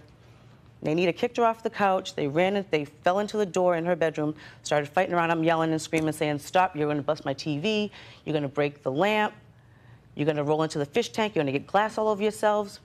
By this time, they had this fight in Nainita's room. From the bed, they went to the floor.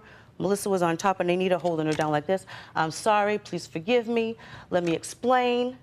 I didn't mean to say those things. Let me up and I'll explain." And Nainita's like, "Well, what do you need to explain about?"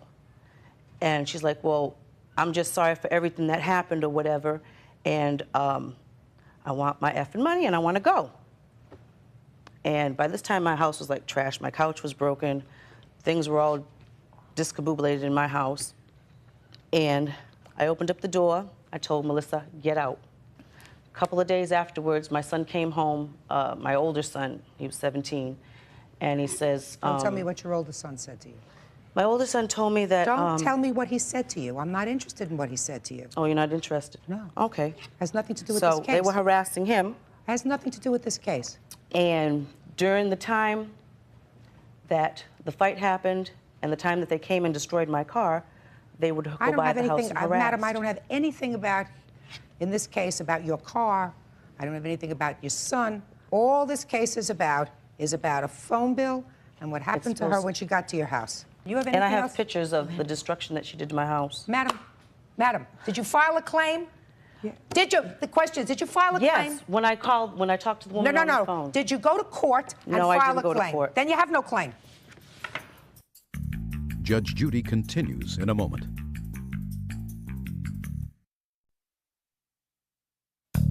Want justice? Call 1-888-800-JUDY. I have to make a judgment about who I believe. I believe that she owes you the money. I believe that she owes you what you can prove is $325. Yes, ma'am. I have no proof that she gave you any money in cash. I believe that she called you to come to the house for the purpose of confronting you, which she did. I don't know why you think this is amusing. It's really not amusing. It's not amusing. She was really good to you. It isn't amusing. She was really. You want to know why, Miss McNichols? And she told my husband I was cheating on him. I gave her $400 of her money. And I know that she did because I saw her give her the money. Did she ever give you any money? The only time she came to my house was when she had a bat in her hand. Judgment in this case is for the plaintiff in the amount of $325. That's all. Parties are excused. You may step out. They didn't even say nothing about the car or nothing. No. Judge Judy continues in a moment. And on the next Judge Judy, her diary said she and his best friend had done him wrong. She can flirt with whoever she wants to flirt with, right? You can't compare 5 months of sex with 9 years of friendship. Real people, Judge Judy. I'm not happy. I didn't travel all the way across country from Massachusetts to be made a fool of on television. Taken advantage of, used, any way you want to put it, I was that. Her mother is off the meters. That's all I have to say.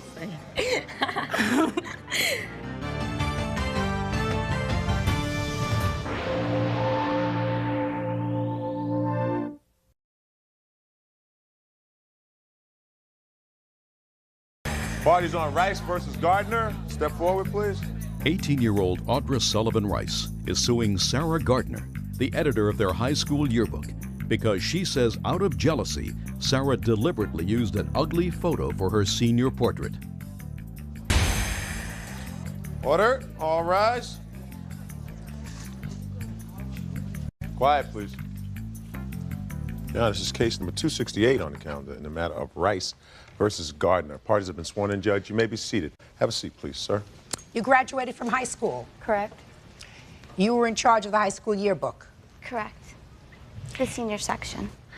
Where they put all the pictures of the seniors, and underneath it, you know, most likely to succeed, most likely to have 10 children before 30th birthday, those little things, right? And Miss Rice, you claim in this lawsuit, where you're asking for $3,500, that the defendant caused a very ugly picture of you to be placed in the yearbook. Not the picture you had selected. Correct. And that's because the two of you had some sort of a history together. Correct. So tell me about it. She disliked me due to my relationship with her now ex-boyfriend, who's my witness. And she was very jealous, and this is a very malicious and dishonest thing to do. And let me see the picture that she put of you in the yearbook. This is the picture that was supposed to be in there, and if you notice, it says yearbook selection on the back. And I verified that with the photography studio. No, that's not such a bad picture in there. My eyes are half shut. It's not the point that it's like a horrible picture, it's the point that everybody that turns to that picture is going to see me and remember me as that. And that's not what I want. And that wasn't what I asked for. Well, first of all, I'm glad that I looked at it, because I was really picturing something that looked like Quasimodo based upon what you wrote in your complaint. I mean, you're a very pretty young lady. It would be very hard to make you look ugly. I want to tell you something. Truth of the matter is, I sort of like this one better than this one, but that's just my own personal taste. Let's find out what the defense is for putting the picture that she had not selected in the yearbook, Miss Gardner. Okay. There's about 300 senior pictures that were in my charge. What was supposed to happen is that seniors were supposed to specify which picture they wanted in the yearbook. Show her the back of that picture. Either they were to call their photo company. No. Right. She did that. She did everything she was supposed to do. Miss Gardner, I want you to look at me and tell me whether, when you selected that picture for her, did you get a stack of them from the photographer? Yes, we got a whole box of envelopes. Okay.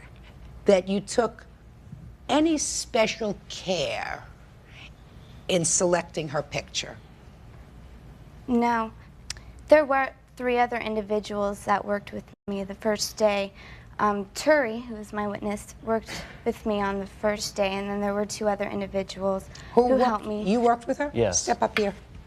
And what we did is that the seniors that did specify which picture they wanted, She did that? Right. The numbers that did indicate, we pulled those pictures. And Hers then, did.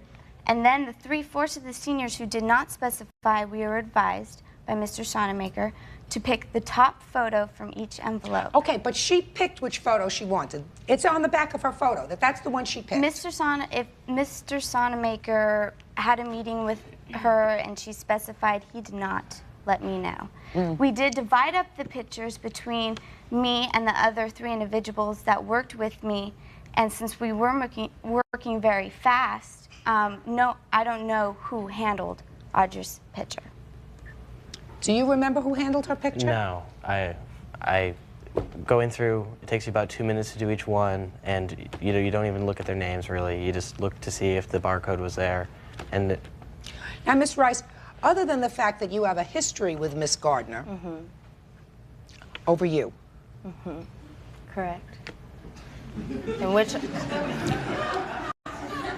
What other evidence do you have that she purposely picked the wrong picture to put in your yearbook? Okay, this is what Here we go. The process I went through. I know the process you went through. You picked the right picture. You put the right thing on the back. Just tell me what proof you have that she purposely selected the wrong picture. Do you know? Yes, ma'am. Sure. Just a minute. Your Honor, on the last day of school, she was pestering me to get me to sign her yearbook. Who was? Miss Gardner. And she said that, "Do you see Audra's picture?" And I said, "Yeah." And she laughed hysterically as if to say that she did it herself. She said, "Ha ha ha, did you see how funny it looked?" So she just laughed and said, "Did you see her picture?" Mm-hmm. Don't tell me as if yours in your mind. What she said was, "Did you see Audra's picture?" And she laughed. Yes, Your Honor. Did you do that? No, I did not. I would like to add that... Just a minute. Okay, sorry. Sure you did. Sure you did. That's exactly what you said to him. Don't give me a lot of baloney. Can I please add something? Add it. Okay, I did not say that to him. I do feel that... What did you say to him? I'm not interested in what you feel. What did you say to him? Actually, from what I remember, there was a lot of goofing off. There was other people there. Jacob did run into a fellow who did want to fight him. What do you being a lot remember of about the people. picture? What do I remember about the picture? About the conversation about the picture. There was no conversation about a picture. I feel that he's not a credible witness. I do have a restraining order against this gentleman. You do? Yes. Can I see right it? here? I also have notes that she wrote displaying her disgust for Audra. This is going to be a quote directly from Sarah. "I saw Audra at lunch, and if it weren't for my heavy bag and a cigarette, her ass would have been down." She continues to say about how upset she is, and then she says, "I don't really mind. It's not you that I care about and don't want to hurt, it's them." Let me see the restraining order. Curious about this. He looks like butter would melt in his mouth, right?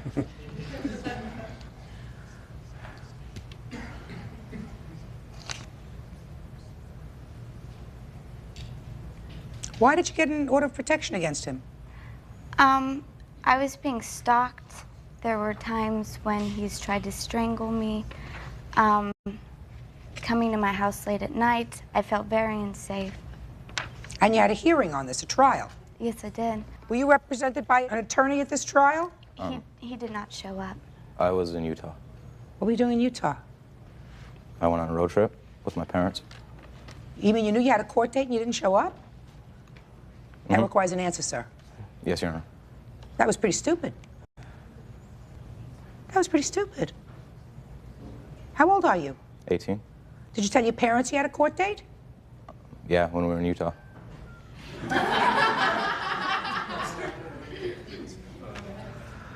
Oh, the more I spend time here, the more I love my children. Judge Judy continues in a moment. I believe, no matter what you tell me, that you selected a picture of her different from the one that she had selected just to give her an old zinger.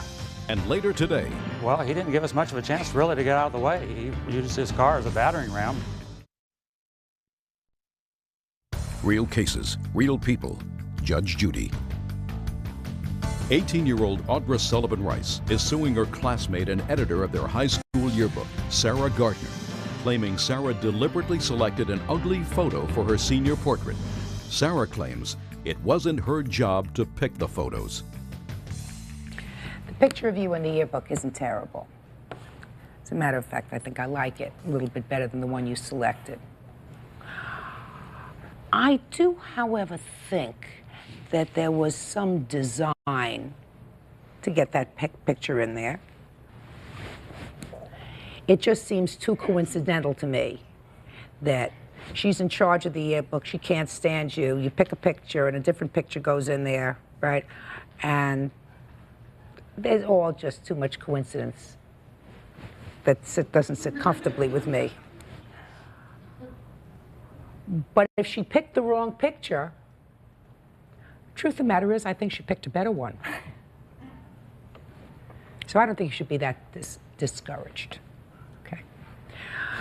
And Miss Gardner, there's a certain thing about misusing your authority. If anything, you should have been far more careful about selecting her picture as making sure it was the right picture. Right, but there was no specification. Oh, yes, there was. You keep saying there was no specification, and I'm telling you. There were a lot of seniors who did come to my attention that they did specifically pick a picture, and then they Look at weren't the back on of the picture. Would you hands on the picture? I don't want them to touch each other. Right? What does that say back there? Actually, I did not. I didn't ask you what you see. I asked you what it said back there. Yearbook selection. Okay. Bottom line is, I believe, no matter what you tell me, that you selected a picture of her different from the one that she had selected just to give her an old zinger. The fact that you happen to have picked one that wasn't terrible and that I really think is much nicer is really not the issue. It's not, you're not damaged $3,500 worth, madam. What I wanted to You're not do, damaged $3,000 by this photograph. You damaged maybe a lesson. So what's a lesson? Less than $100, Bird. That's good. $100 for the plaintiff, that's all. Party's already excused. You may step out.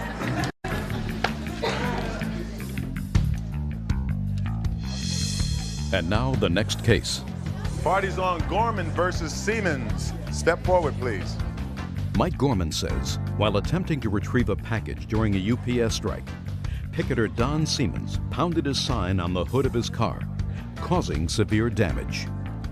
All right, Mr. Gorman, you were expecting an important package that was to arrive, unfortunately, during the UPS strike. That's correct. And you had to go and pick that package up at the warehouse, correct? Yes. Your complaint alleges that when you went there, the defendant was one of the strikers, he was online, and he damaged your car. That's correct. You want to tell me what happened, please? Yes, actually, I made arrangements to have the package shipped to me by FedEx because of... Listen, sir, I got other cases to do today. I understand. At some point, you had to go and pick up your package at the UPS warehouse. That's correct. You're in your car. I'm in my car. And you're driving there. Yes. And what do you see? The strikers were blocking the returning trucks, and I circled the block numerous times until the police finally arrived. I went in with the returning trucks, picked up my package, and when I left, I knew it was going to be trouble. And several of the strikers were marching very close and impeding my exit. And they started jumping on the front of my car and on the trunk. They were pounding on the windows, cursing at me, chanting slogans. I inched along, and the police finally came over and removed the people on my car. Mr. They were actually on your car? Oh, yes, ma'am. At least 8 of them. Okay. On the front and the back. And Mr. Siemens was the last to be removed. And when he exited, he took his sign and pounded it into my hood. And I immediately stopped the car, and the police separated us, and he went over and took our names and information. What was the cost of the damage to your car? Approximately $500. You have the bill? I do. All right, Mr. Siemens. I think he's living in a fantasy world. I can't believe this. Judge Judy continues in a moment. Are you interrupting me? Two people can't talk at the same time. And when my mouth is moving, you have to be quiet. Real cases, real people. Judge Judy. Mike Gorman is suing UPS worker Don Siemens for damaging his car with a picket sign during a strike. Don says he was only trying to get out of the way when Mike drove through the picket line, nearly running him over. You're on strike. Yes, ma'am. Yes, Your Honor. You're circling.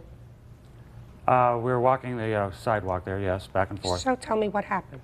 Well, he didn't give us much of a chance, really, to get out of the way. He used his car as a battering ram and knocked us, some of us out of the way, myself onto the hood, and trying to get off of the hood the best I could. I guess my sign hit his car somehow.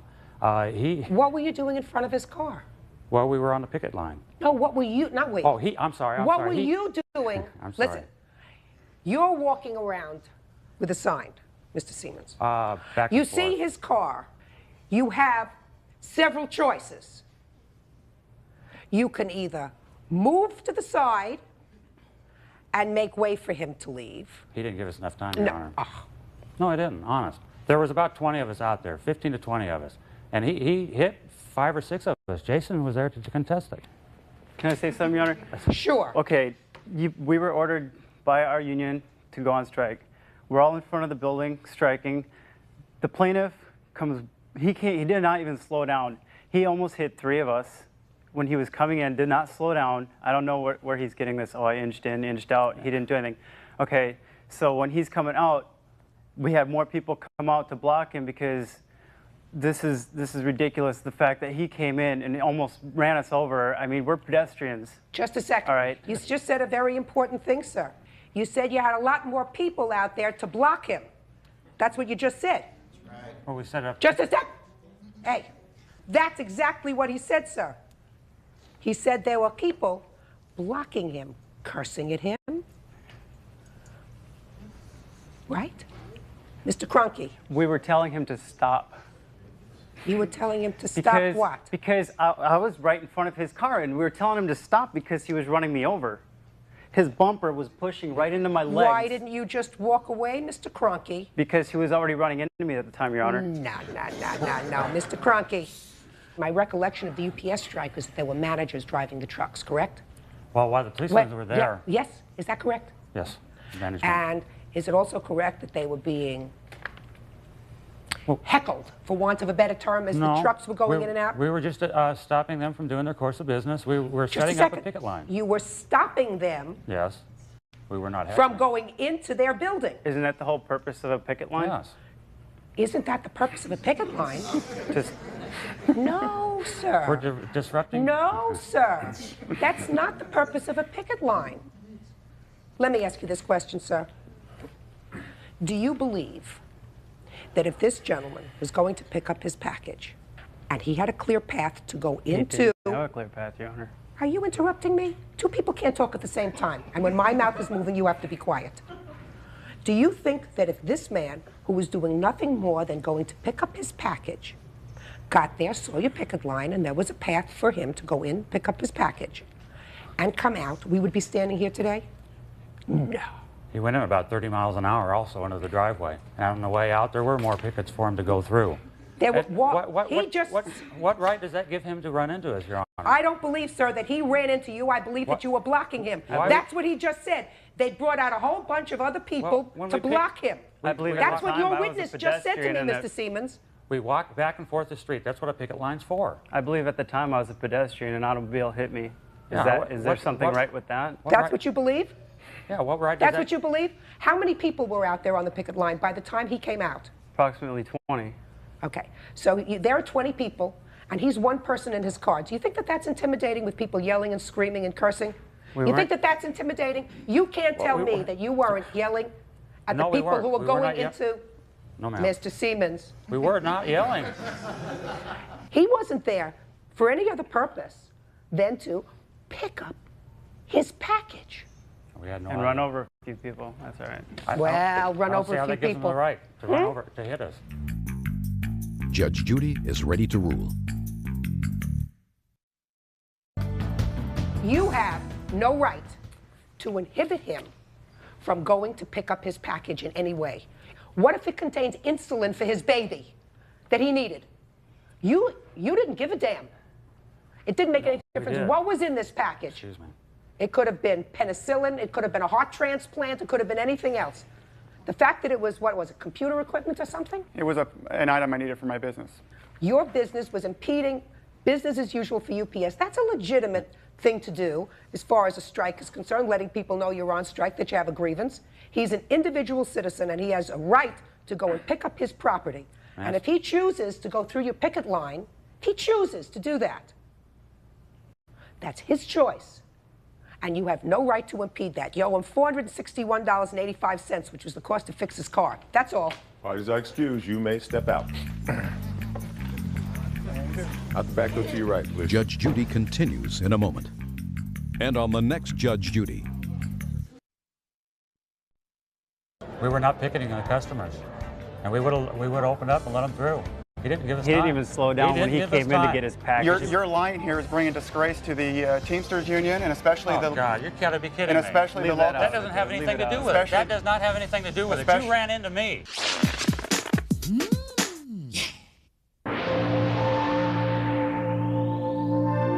Torres versus Torres. Step forward, please. 18-year-old Lisa Torres is suing her father, 42-year-old process manager Jay Torres, for abuse and keeping her things when he kicked her out. Jay says his teenage daughter is out of control. Order, all rise. Let's have quiet, please. Your Honor, this is case number 159 on the calendar in the matter of Torres versus Torres. Parties have been sworn in, Judge. You may be seated. Ms. Torres, this is your father. Yes. And you are suing him because you claim that when you left home, he kept some of your belongings. Yes. He says that when you left home, you took all of your belongings. Whatever you didn't want, you threw away. Is that right, sir? That's correct, Your Honor.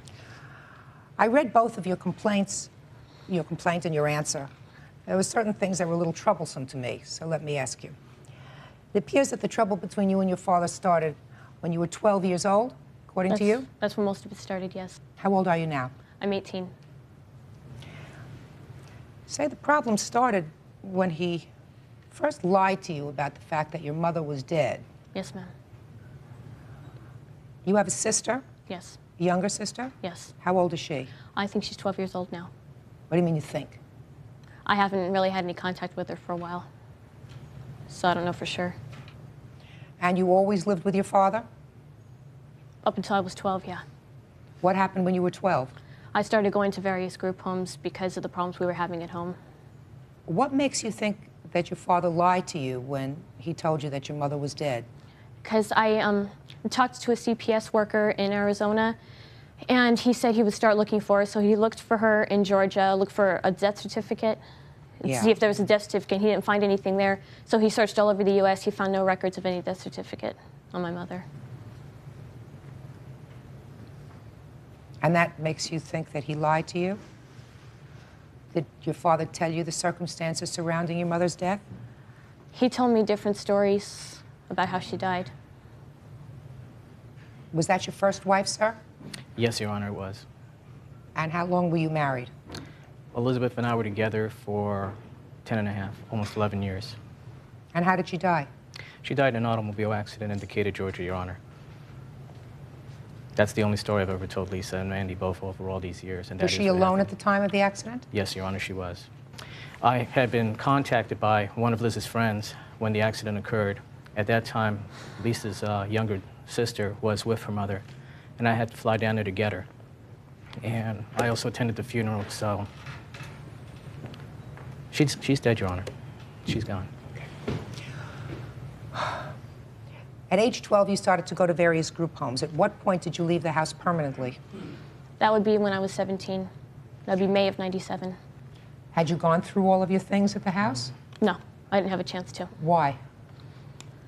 Because I left too quickly to really go through my things. I just pulled a few things out, put them in a bag, and left. Where did you go? I just took a bus into Chandler. It's a town a few miles away from where we were at. And what did you do? You were 17. I spent the night out on the street near this movie theater, and then the security guard, he said I could stay with him for a little while. So I stayed with him at his apartment. How long did you stay with the security guard? About 3-4 days. And then where did you go? After that, there was this boy that I had met in the apartment complex where the security guard was. He convinced me to call the police, so I did. And then where did you go to live? You called the police came to get you? The police came and picked me up, and I stayed at the station for a few hours, and then I went to another shelter. An adult shelter or a children's shelter? It was a children's shelter. And how long did you stay at the shelter? I think about a month. And from there, where did you go? I went to a different group home after that. How long were you there? I'd guess 7 or 8 months. Then there was another shelter I went to after that, and from there, I went out on my own. Why did you leave the shelter, the group home, to go to another place after 7 months? Because they decided that they wanted me to become more independent before I turned 18, and the one that I was in was too restrictive. So they put me in another one that pretty much lets you do whatever you think you need to do. So what did you do, Ms. Torres? I tried to get a job, but I couldn't hold down a job because I guess the ones I went for were a little too boring for me. So when I turned 18, there was another shelter I went to after that, and then from there I went to the one I'm in now. So now you're living in a shelter? Yeah. Are you working? No, I'm going to start schooling for a job on the 20th of next month. What items do you believe that your father still has of yours? There's a lot of collector's items. He's took some of my horror novels. He's got several pieces of jewelry. One of them, a ring and a necklace set, came from my first stepmother. Another one came from my first stepmother's my first stepmother's father. He's got my radio that my grandpa from New York sent me. He's got a piano keyboard that he bought me for getting good grades on one of my report cards. He's got sentimental items from my first mother. He's got my yearbook. He's got my spelling bee trophies, and he's got my bedroom set. Well, let's deal with the big item first, the bedroom set. Mm-hmm. How did you get this bedroom set? He bought it for me.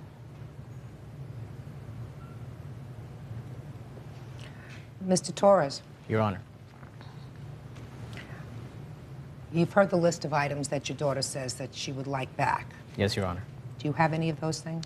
No, Your Honor, I do not. And if I may, I'd like to go ahead and first express my disappointment and my shock at being here to begin with something of this nature. The problems that Lisa and I have had actually started pretty intensely when she was about 14 years old. There were episodes of running away. There were some problems she had with the law and with school. And eventually got to the point where I had to go ahead and put her into a group home myself because the problems had become so severe, become very destructive, both of myself and my younger daughter. As time went by, we went to family therapy. We went to additional counseling sessions. I mean, we had people all over the town, literally, struggling and working hard to try to turn things around for Lisa Marie. And it just didn't work.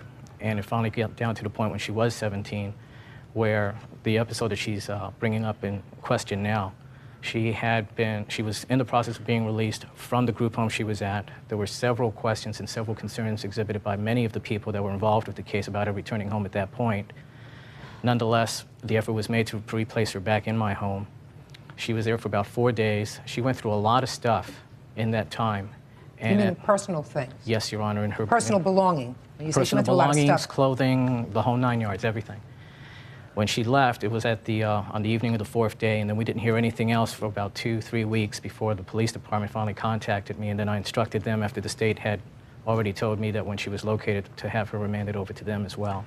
Have her remanded to them? Yes, Your Honor. At that point, Lisa was awarded of court, and after this last episode, it had gotten so bad with the problems that she'd been having, with the type of medication she was taking at that point not working. I sat down with the state workers, and they said there wasn't anything else that I could be expected to do. There was nothing else really that they could do.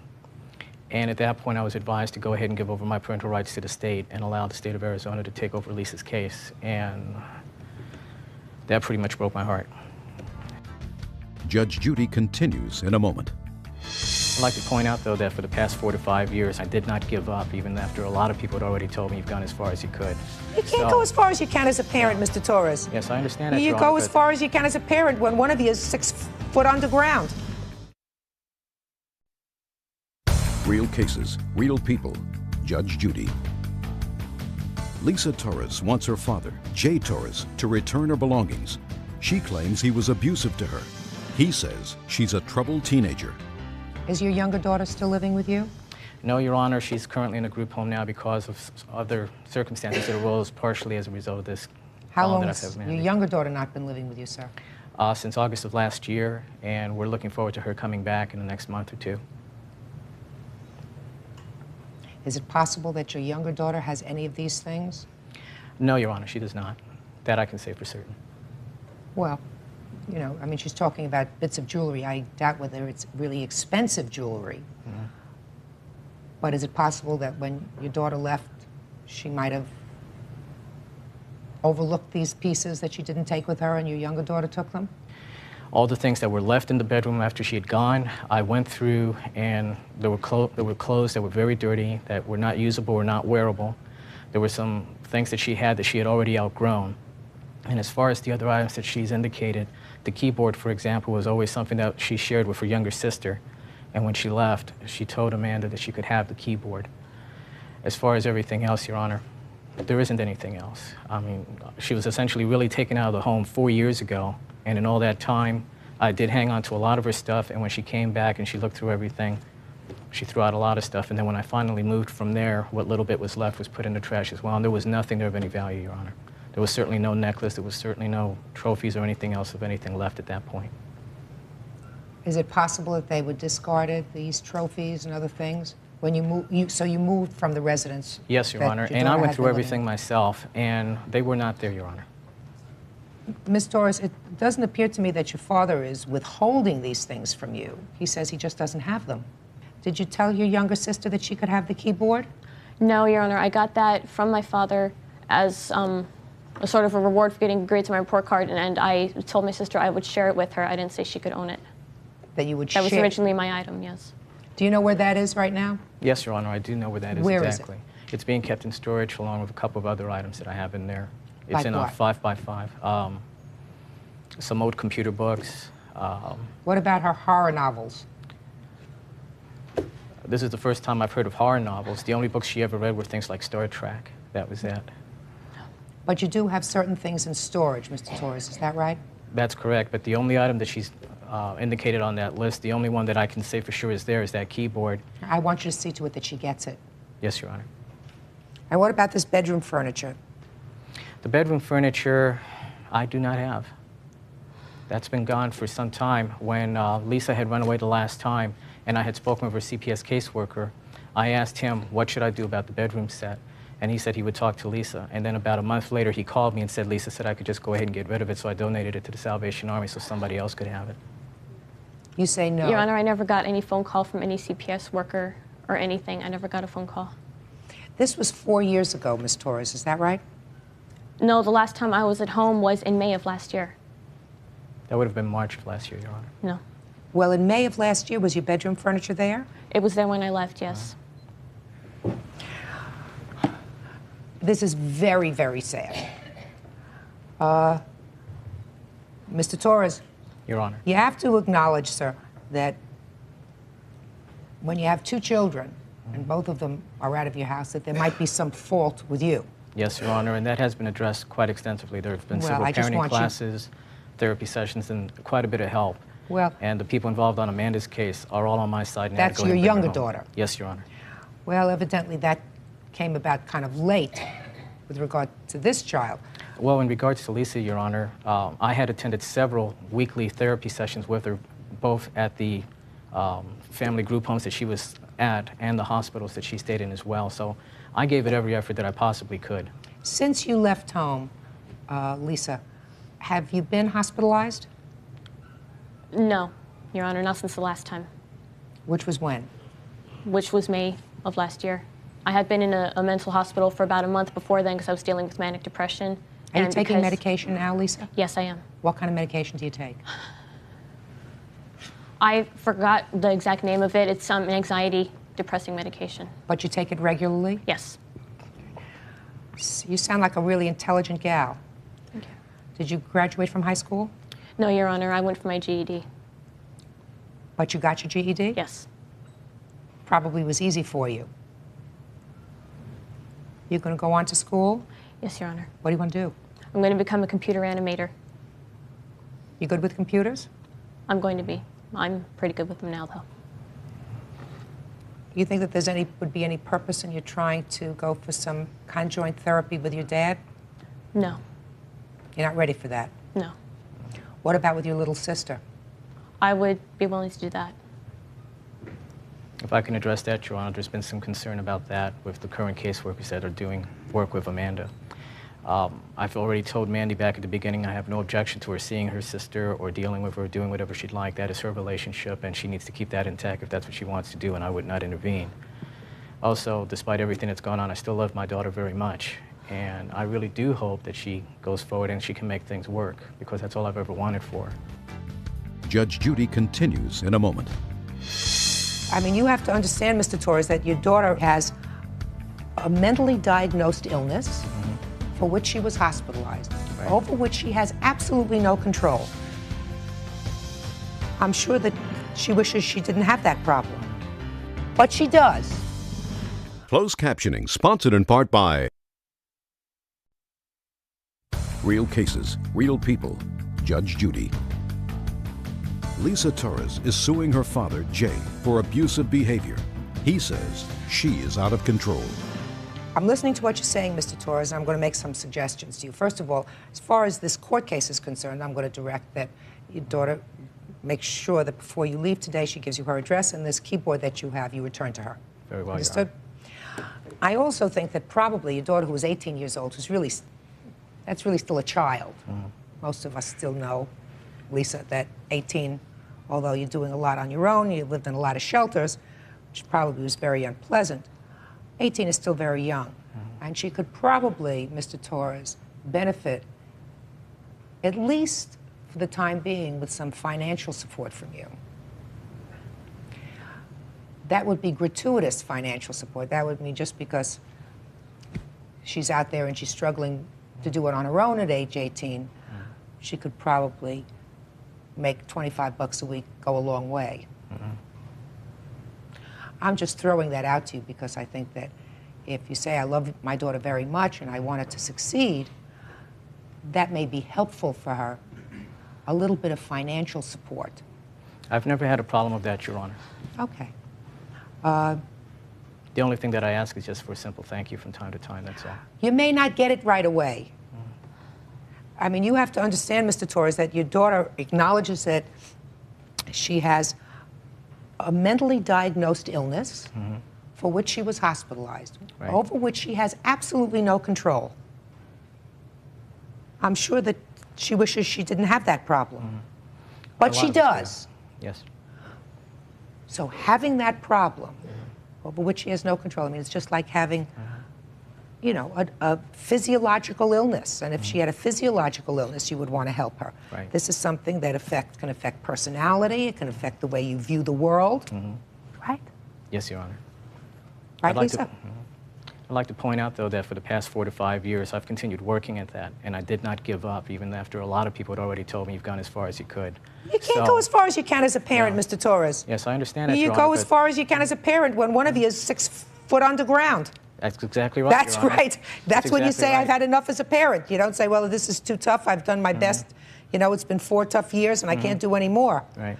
So even if you don't get a thank you. Well, I've never given up, Your Honor.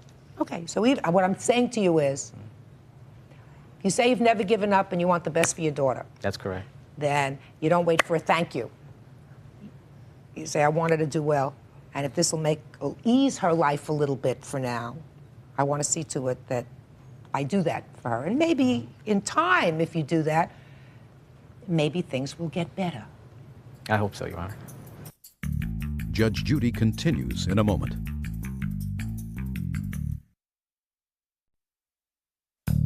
Want justice? Call 1-888-800-JUDY. All right, Mr. Torres, so you're going to see to it that your daughter gets a keyboard, which is going to make her feel better.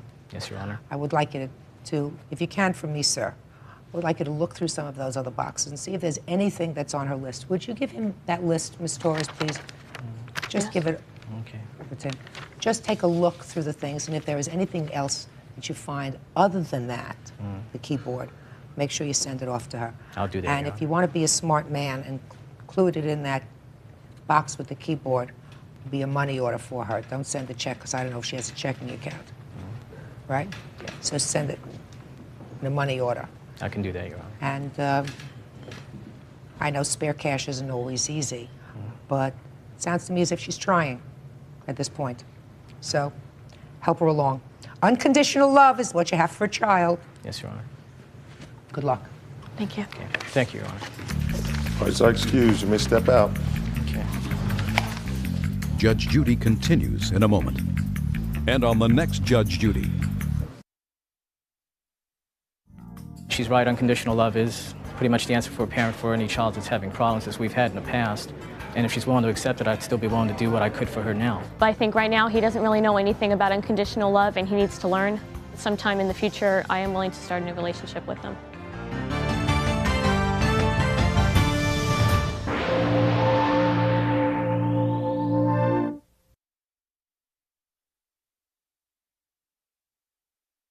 Carlin versus Stepp. Come forward, please. Joe Carlin is suing his ex-wife, Mary Stepp, because she failed to honor their agreement to pay for half of their daughter's karate lessons. Order, all rise. Order in the courtroom, please, all rise.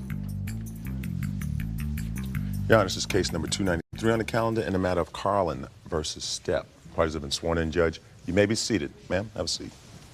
Mr. Carlin, you and the defendant have been divorced for many years. Yes, ma'am. And according to your complaint, you shared custody for most of those years of your now 16-year-old daughter. Yes, ma'am. And it sounded as if everything was going along reasonably well, right? Until you gave your consent while your daughter was with you to have her lip pierced. Yes. A decision which I gather, reading between the lines, you regret a little bit. Slightly. And as a result of that, Mr. Carlin, I get the sense you filed this lawsuit, which alleges that your former wife had agreed to pay for half of your daughter's karate lessons. That's correct, Your Honor. And she became rather expert in karate. She took karate for several years. Your former wife had not paid for half. That's correct. Something that I don't think bothered you too much until the lip piercing. No, that's not correct, Your Honor. Well, this whole thing didn't blow up until the lip piercing. Is that right? That's correct. And then something happened that, as far as I'm concerned, was tragic, but we'll get to that in a moment. So why don't you tell me when this agreement was made with your former wife? About 3 years ago, Sarah was shopping around. She was interested in taking karate. So she looked at one school, and she looked at another one, and she liked the second one. It wasn't as expensive as the other one, and as a matter of fact, it was a little bit cheaper, but they wanted the money up front, basically over a 10-month to a year period. It came out to a little over $4,100. I talked to my wife, Teresa, and she said, we cannot afford this. I said that Sarah's mother would agree to split it with me. I picked up the phone, I called her, I laid this out to her, exactly how they wanted. I didn't expect the money right up front from her, but she said that she would split the cost of the school. 2.5 years later, 3 years later, I've yet to get a dime. Do you remember having the conversation with him No, when your Your daughter Honor. started school? No, Your Honor, I don't. He says that he did discuss with you when she first started karate school, make sure you tell me the truth, that he wanted you to pay for half because he couldn't assume the entire burden of the classes. Now, are you telling me that he's lying? Yes, I am, Your Honor. That's not true. I never saw one document from the karate school. He never approached me about paying half the money. We split tokens. He would pay tokens 1 week, I would pay tokens for school. The karate lesson money was never brought up. Okay. Now, something happened with your daughter recently, I assume, when she came to you and said she wanted to have her lip pierced. Tell me about that conversation. Well, for 2 years, she had wanted to get something pierced. She has about 3 holes in her ear, and I was like, no more, no more. And when she was 16, we had discussions. She asked and asked and asked, and finally I broke down. Did you discuss it with her father? No, I didn't. Why not? It really wouldn't have been a big deal. All right, Mr. Carlin. Yes, ma'am. Then you saw your daughter. I must tell you, I am sympathetic with you as a parent. You see your gorgeous daughter, and she's got this ridiculous thing in her face, and you got really angry. That's correct. So what did you do? Well, Sarah and I had discussions prior to this that she was getting a little tired of the shared custody arrangement. So I picked her up and saw the stud, and I couldn't believe it. I took her down the next day to the place where she had it put in, and I let them know that she was only 16. I want this thing out now. And she refused to come in. So I took her back to her mother's house, and I said, you're tired of this shared custody arrangement? I said, I can't have this, either. And that was it. She's been with her mother since July 15th. Mr. Carlin, you're going to answer me very honestly, sir. Yes, ma'am. Because I think you've been a good father. I think you've been an involved father, good parent. Do you believe, Mr. Carlin, that your reaction to your daughter's piercing was appropriate? At the time, yes. Now, at the time, yes, because you're a human being and you have, you know, the juices started to flow. In retrospect. No, I think I could have handled it a little bit differently, but like I said, you know, even Sarah agreed that she shouldn't have gotten this thing, and she even went down with me to the place where she got it pierced at to get it out. But when we got there, she made a stance that I'm not going to do it, Dad. And I said, well, then we just can't have this shared custody arrangement anymore. Excuse me, Your Honor. She didn't want to go down to the piercing place. He made her go down, and when she wouldn't get it out, he dropped her off at the corner of my street and said, "Get out," in no uncertain terms. They had no discussion over the shared custody thing outlasting itself. The term was, "Get out." Judge Judy continues in a moment. As long as I pay the bills, I want to be able to look at you unencumbered by things coming out of your face and your ears. And later today, Never get in the middle of two people who are getting a divorce. They never got along. He can't stand her. That's very understandable. real cases, real people. Judge Judy.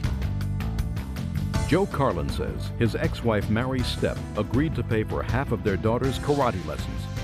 Mary claims they never had such an agreement, and Joe is angry because she allowed their daughter to get her lip pierced.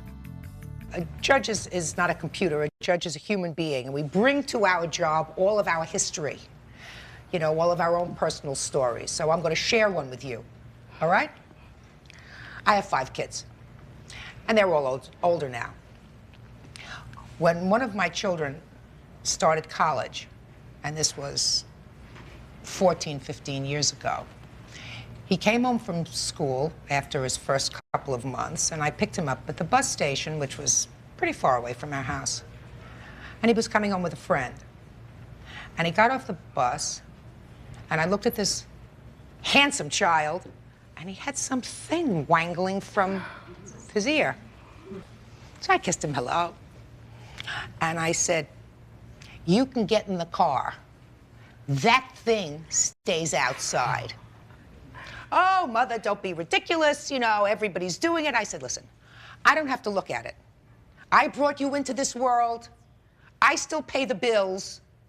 As long as I pay the bills, I want to be able to look at you unencumbered by things coming out of your face and your ears." He thought I was kidding. I said, "You got 5 minutes, boy." And he hung around, he spoke to his friend, and they were trying to figure out whether I was serious or not. 5 minutes passed, the thing wasn't out of his ear. I got in my car and I went home. And about 2.5 hours later, because it took that long by public transportation, you know where this was? This was in the Bronx, where he was in the Bronx, all the way up in the Bronx, where the bus came in from Albany, Bronx, New York. He managed to find his way home without the earring in his ear. Now, that doesn't mean when he was in college, he didn't have rings and ropes and dangles and doodads hanging out from every orifice of his body.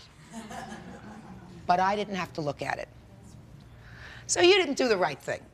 You know, you're supposed to be a parent first and a friend second.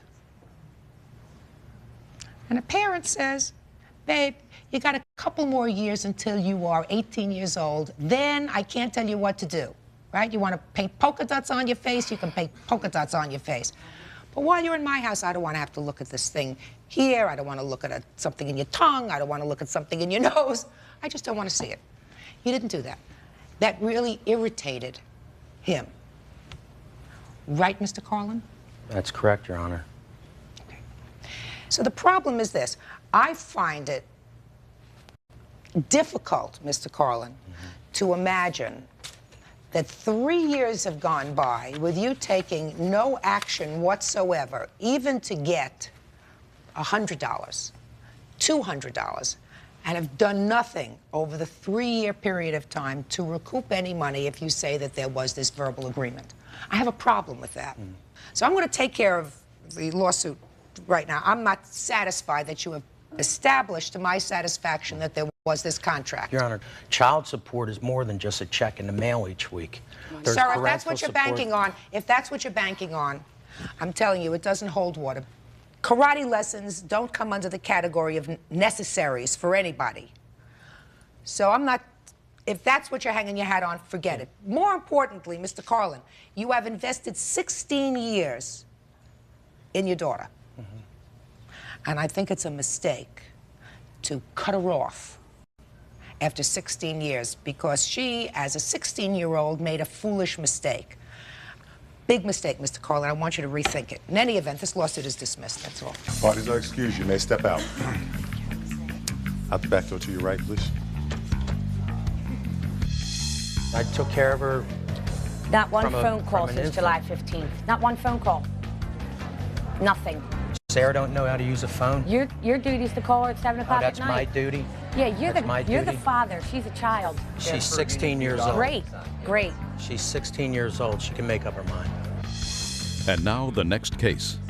Parties on Lehman versus Morris. Step forward, please. 22-year-old Kelly Lehman says she made a deal with her best friend April Morris to take over the payments on her truck and pay for repairs. She's suing because April's ex-husband, James, repossessed it. It's not every case that has a moral. This case has a moral. You know what that is? Yes. You know what the moral is? Don't do business with friends. That's one, but the other one would be never get in the middle of two people who are getting a divorce.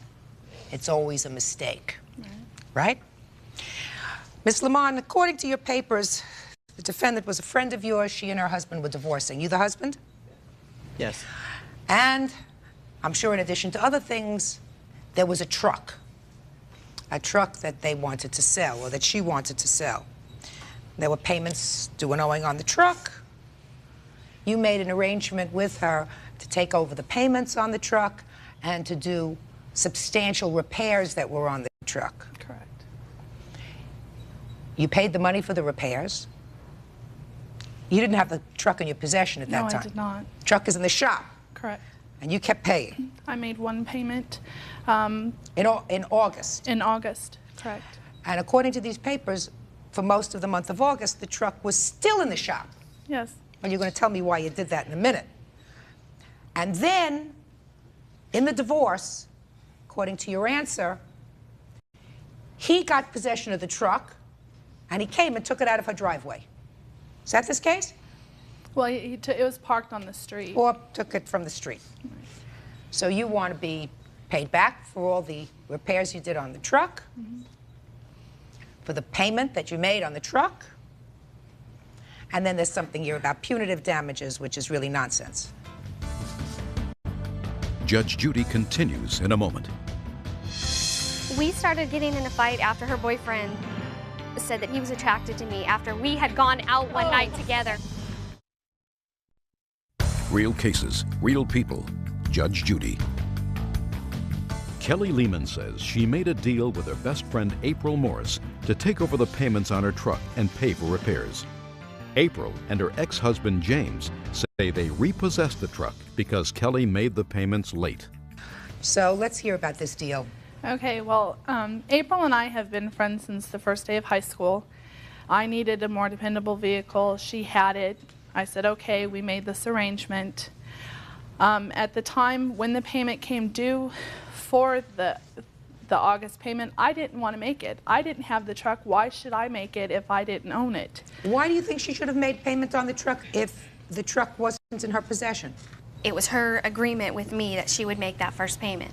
And we thought that the body work that needed to be done would be done a lot sooner. But it wasn't. Didn't it seem unfair to you that she had It wasn't made my fault. hundreds of...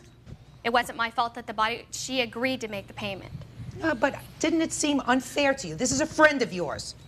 Didn't it seem unfair to you that you had this truck that needed all kinds of repairs in order to make it drivable? Because there's stuff that was needed on the clutch and the bodywork and the muffler, things that she didn't know about at the beginning. She knew about everything, and it was her choice. The muffler was never told that it needed a new muffler. Yes, it was. Yes, it was.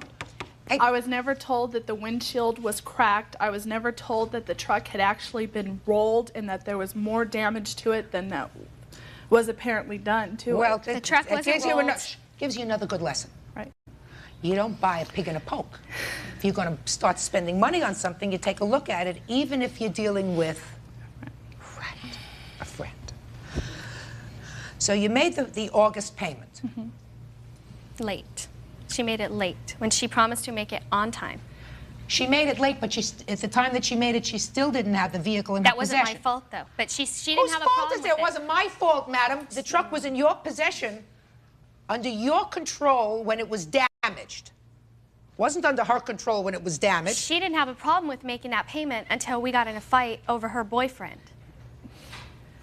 How much did you spend on this truck altogether? Oh, I've spent a total of $1,053.38. $1,053 and 38 cents. 38 cents. And that includes the bills that you have to show me for the repairs, as well as the 1 month's payment for August. You don't deny that she paid you this money? I don't know what she's giving you. Okay, show it to her. At the time that the repairs were being done, I was told it would be a matter of days when I had given her the money, and it ended up taking like 2 weeks. And that was not my fault. I kept mailing checks to the body shop, and they kept telling me they didn't receive them. It's always somebody else's fault. You keep saying, it's not my fault, it's not my fault, it's not my fault. It's not her fault. You, step up here, I have a question for you. What's your name? James. James, you went and took the truck off the street. Yes. Did you know she had made all these repair payments? Look at me, James. Don't look at the floor. Did you know she had made all the repairs? Yeah. Well, didn't you think it was wrong to go and take the truck? No. Why not? She didn't do everything she said she was going to do. You're talking about this September payment that you didn't make on time. You repossessed this truck from her September 12th. By the law, No, you not have to have September 12th. insurance on the vehicle. She didn't have insurance on the vehicle. Did you ever discuss it? I mean, you were friends. Is that right? Jim was They were not even friends. involved. Just a second. If you were friends with her, that means you knew each other. You would socialize in each other's homes. Your Past. children played. Is that true? Kind of. They never got along. They They never never got Ay, along. ay, ay. I He could can't understand stand her. that. That's very understandable. Judge Judy continues in a moment. Well, right now, she's out all this money, and you got the truck. And you were awarded the truck in the divorce, sir. Is Yes. that right? That's right. How many cars did your family have? 2. 2. You had the truck, and what kind of car did you have? A Ford Escort. Uh-huh. So you agreed between the two of you that you would keep the Escort and he would keep the truck. Is that correct? But we also agreed that if she made the payments on time, as soon as our divorce was finalized, that we would sign and let her refinance the truck. But after we got in a fight, she didn't want to refinance. She said, I'm going to do what I want. There's nothing you can do about it. You can't take the vehicle from me. She refused to get insurance until it was in her name. Therefore, she's driving around a vehicle that we owe a lot of money on still. She did not make the, okay, granted, give her the first month. She did make the payment on time. If you say she didn't have the vehicle, even though she agreed and it wasn't my fault, the second month, she came up with an excuse. I don't have the money. I can't make it till it's late. She breached our agreement first. And when he took the truck, he took it on his own. I had nothing to do with it. The Ms. payment Morris, was late. right now there is something inequitable about you having a totally fixed truck and her having nothing but the bills. No. We offered to make her payments. They wouldn't accept it. They wanted all the money up front.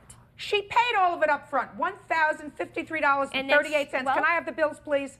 She didn't. She didn't pay, make it in payments. I don't agree with all of this. Miss Morris, I don't care what you agree with. There is something You asked me- inequitable. you asked me, Hey, I'm telling you. now I'm asking you to be quiet. You, sir, are driving around in a truck where she fixed the bodywork, she fixed the clutch, she fixed the muffler, she fixed the windshield, and you got She a didn't brick. fix the windshield. Fix no windshield. Strike windshield. And you're driving around in the truck. You should have taken care of this yourself. Judgment in this case is for the plaintiff in the amount of $1,053.38. That's all. Parties are excused. You may step out. I'll back to your right, please. Judge Judy continues in a moment. And on the next Judge Judy, We started getting in a fight after her boyfriend said that he was attracted to me after we had gone out one night together. anyway. After that, she wouldn't talk to me. It's We're over. not friends. You know, I mothered We're her not children for years. She is so I full of helped my her kids can't daughter. stand you, Kelly. That's a lie.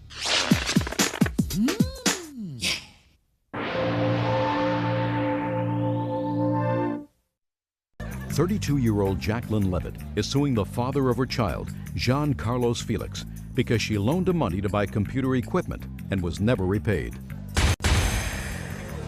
Order. All rise. Quiet in the courtroom, please. All rise.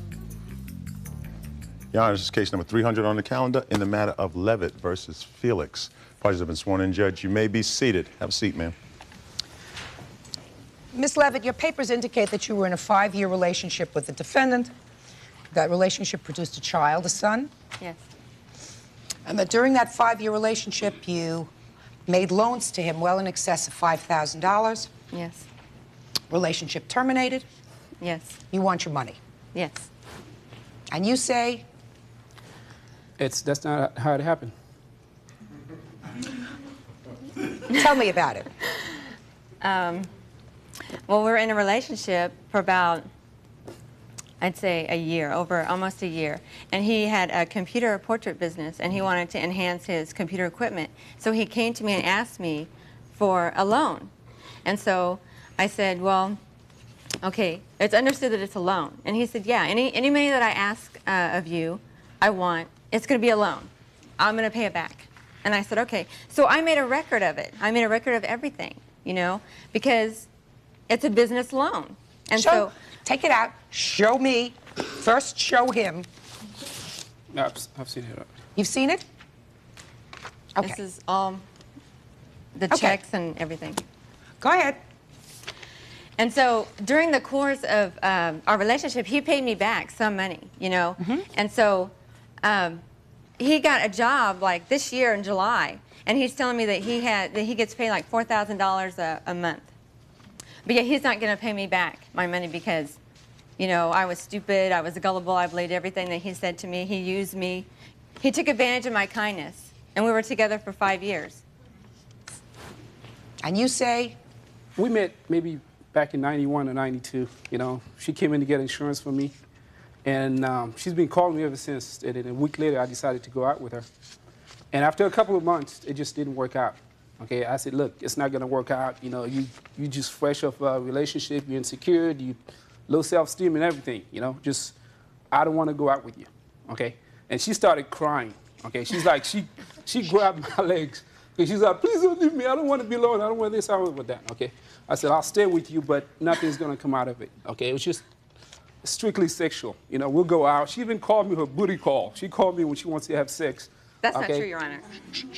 Hey, that's how it was, you know? I mean, I'd go out, do my own thing, you know, go out with whoever I wanted, okay, if I don't have anything better to do. How chivalrous of you. Well, I mean, that's what I pointed out. It's even on paper. You know, it's like, take it or leave it, okay? I'm not going to have a relationship with you. Okay? All of that is, listen, that's a boy-girl thing. If she wants to accept a relationship under those conditions, that's fine. That's what she We're accepted. talking here about. I'm getting to that. I am getting to that. But in the meantime... Loans, your insurance, all these checks with your signature on the back of endorsements. So, car payment. I never asked her to pay anything for me, okay? But just a second. Did you take it? Yeah, she volunteered. Why not? You know? That's like she thought she had to do that, okay? In order to keep me from leaving her. It's either pay stuff for me or send me dirty pictures, half-naked pictures, just Put them everything. away. I don't want to see them. You don't want to see? I've got them here. Anybody else? No, just a second. All right. Anybody else want to see it? Is that what you just said? Did you just say anybody else want to see it? Well, the whole thing was a joke to me, you know? It's like things were not working out from day one, and she's like... So why didn't you just say goodbye? I have. You're a big guy. You want to say goodbye to somebody, you could just say goodbye. I went to Miami. I went to Orlando. She would track me down. I have letters she sent me to everywhere I go. Well, so you understood Mr. Felix, right? That according to you, Miss Levitt was infatuated with you. Yes. And you felt that she was, according to you, insecure. Is that right, sir? She still is. A dependent personality. Yes. That a fair statement? Vulnerable because of that. Yeah, Right? you could see that. Sure. And so you decided to go over and, according to you, for want of a better phrase that unfortunately doesn't come to my mind right now, service her occasionally. Hey, whatever, that's what... Just a second, Mr. Felix. Am I right? Service her occasionally and pick up a check. Nah, it wasn't those like that.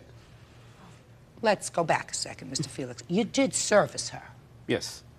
And you did pick up a check.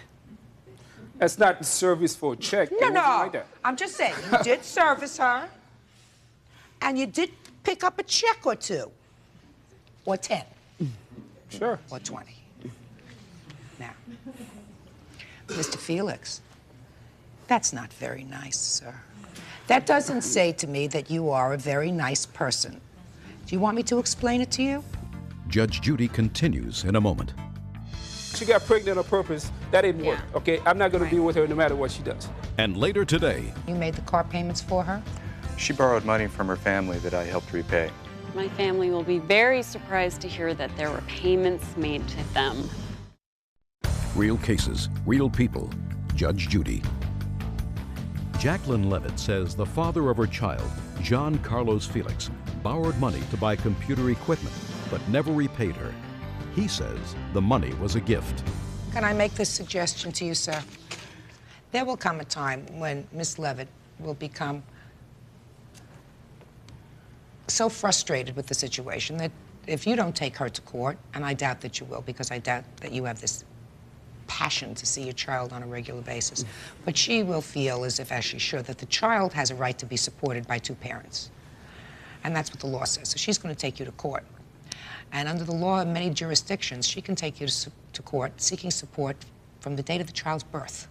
Do you understand that? So I'm going to suggest, Mr. Felix, that from now on, when you make child support payments, you make them by check or money order made payable to her, clearly endorsed child support. So should there ever be a question about how much money you have paid, it is memorialized in a writing. I give you that piece of legal advice, sir, and I give it to you for free.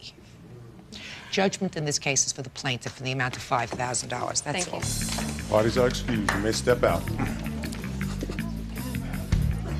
And now the next case. Parties on Sherritt versus Liebenson. Step forward, please. 29-year-old Jill Charette says her ex-boyfriend, Brad Liebenson, agreed to make the payments on a Sea-Doo watercraft. Jill decided to sue after Brad missed several payments. You were dating. He wanted a watercraft. Yes. Something that you ride on the water. Exactly. Very California. Yes, it is. But he had no credit. So you got the watercraft, she got the bill, and then you broke up, leaving you with the bill and him with the watercraft. Not quite true. You don't have the watercraft? Yes, I do. You have the bill? I did. Did you pay for it? Up to a certain point, that's correct. How much? $1,000. And how much was the watercraft? Approximately $4,000. So that leaves $3,000. That's correct. Well, explain to me why you don't owe her the watercraft or the $3,000. Well, in the statement that I did give, we had come upon an agreement to where after I paid for her to stay with me during the period of our relationship and the money that I spent, that the balance of the watercraft was to be left in me as repayment. When did you come up with this idea? During one of our last meetings, before she actually moved out. You had this conversation with her that you remember vividly as you stand here before me today. Yes. How long did you live together? 4 years. He says that you came up with this agreement with regard to the watercraft, that you lived with him. I assume he's going to tell me that he paid all the bills. Is that right? That's correct. And that therefore you had an understanding that he would pay for the first $1,000 of the watercraft. Does any of that sound familiar to you? There was never any conversation like that at all. The only conversation in regards to the jet ski was that I was going to pay for it and he would make the monthly payments on it until it was paid off or until he could come up with the lump sum to pay it off. There was never any trade for this, trade for that. That was never discussed. That wasn't part of the agreement at all. Mr. Liebenson, when you were together, tell me what kind of expenses you took care of, sir.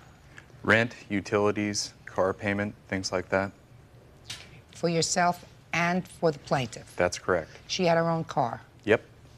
And you made the car payments for her? She borrowed money from her family that I helped repay. Explain that to me. She didn't have money for a car when she moved out here. She borrowed money from her family. I repaid most of that money.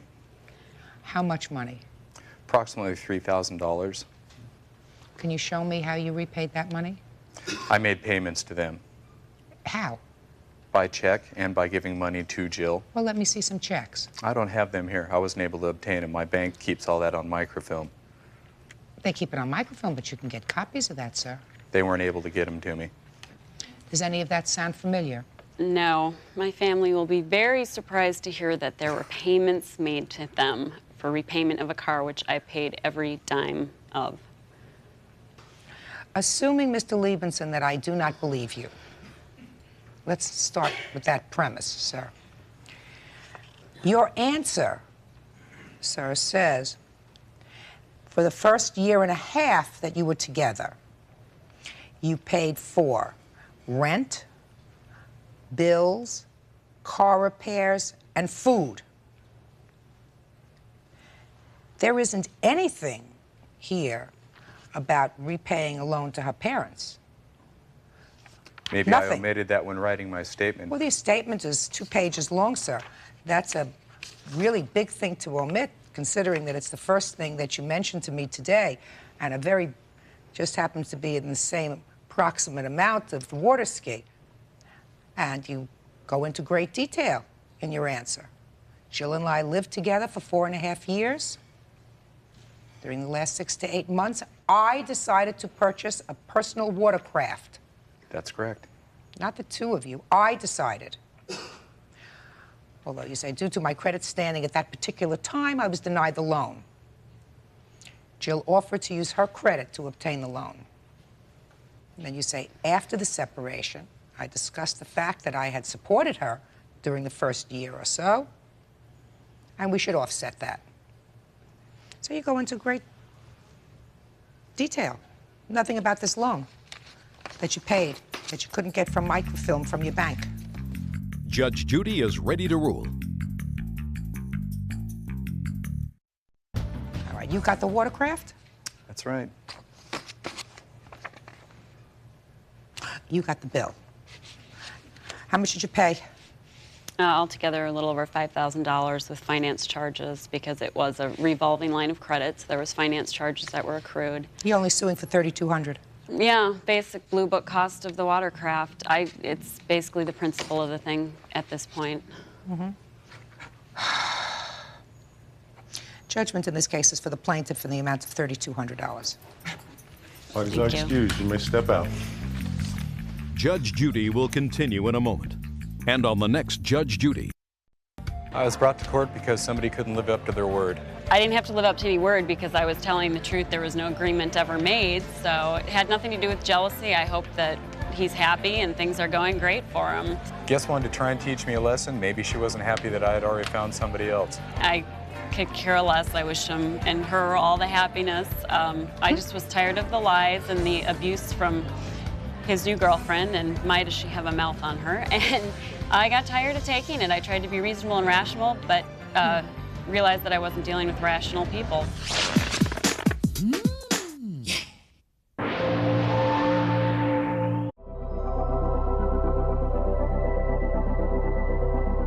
Paul versus Kay Francis. Step forward, please. Jennifer and Peter Tothpal say that 7 weeks after adopting their newborn baby, the birth mother, 36-year-old Debbie Kay, changed her mind and took her daughter back. The Tothpals say they were heartbroken and devastated after losing the child they grew to love as their own. They're suing to recoup adoption costs from Debbie Kay and her boyfriend, Phil Francis. Order, all rise. Quiet in the courtroom, please, all rise. Your Honor, this is case number 311 on the calendar, the matter of Tothpal versus Kay Francis. Parties have been sworn in, Judge. You may be seated. Mr. and Mrs. Tothpal, I've read your complaint, and I am most sympathetic because, as an old family court judge, this is not the first time that I've seen a failed adoption. According to your papers, you and your husband wish to adopt a child, and you were put in touch with the defendants, who, for reasons which I'm sure they will tell me, were prepared to relinquish the baby that the defendant was carrying to you, and you agreed to pay certain of her expenses for the last trimester of her pregnancy. So far, is that correct? That's correct. Is that correct?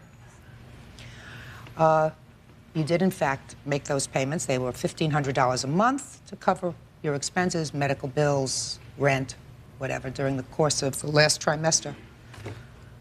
And then the baby was born, a little girl, I believe, correct? Right.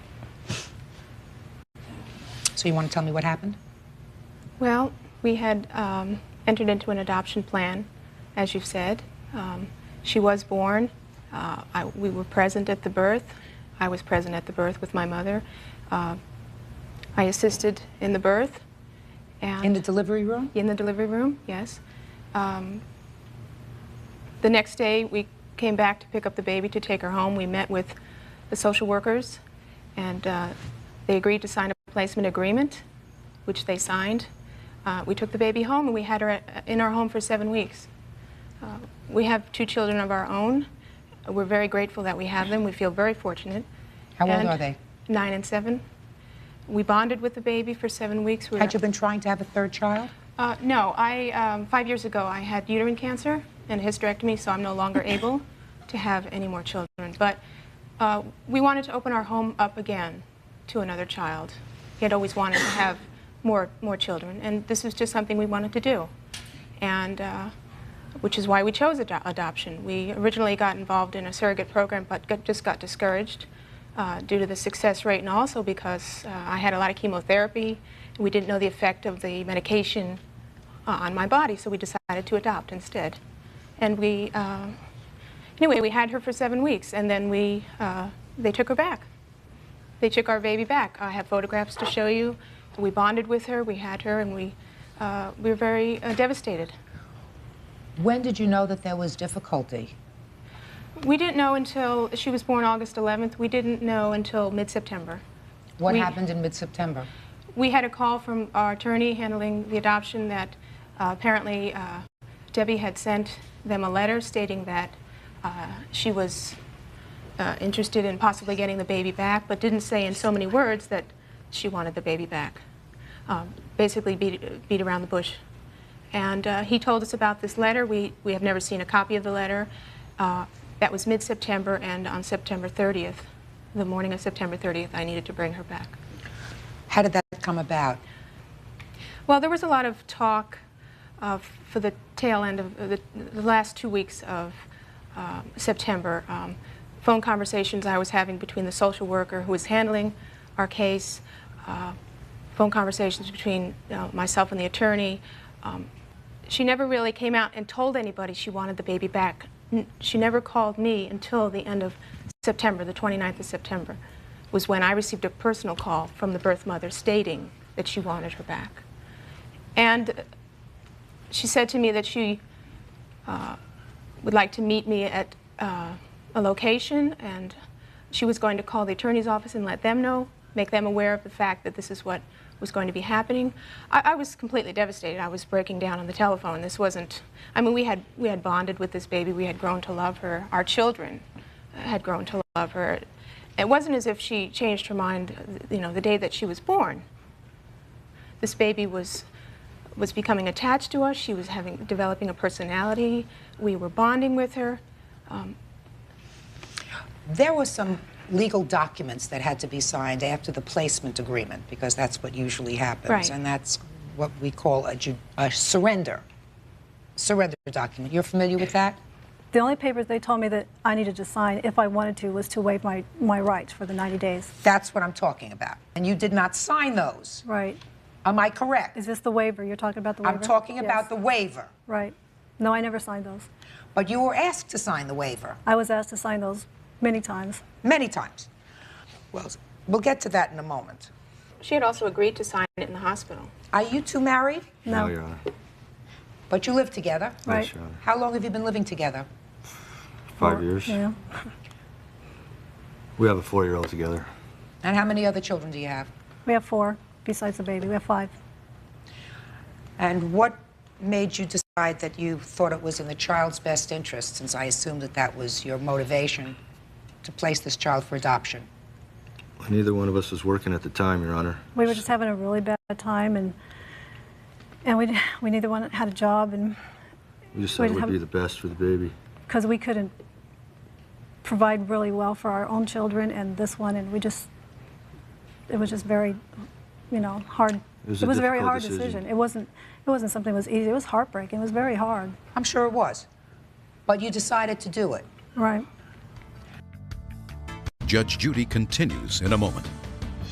2 days after the baby was born, we received a call from our attorney's office stating that they wanted $720 in lieu of an epidural so they could take their other children to Disneyland. Real cases, real people. Judge Judy. Heartbroken parents, Jennifer and Peter Tothpaul, are suing Debbie Kay, the birth mother of the baby they adopted. The Tothpauls say 7 weeks after they took the newborn home, Debbie and her boyfriend Phil changed their minds and demanded their child back. They're suing to recoup adoption costs. So let's get to the reason you changed your mind and when you did. There was just many reasons. There was many reasons because, well, one reason is because I wanted her. It was devastating for me to give her up. When your baby's born, you cry because you're happy. I cried because I was just I cried because I had to give her away. Right.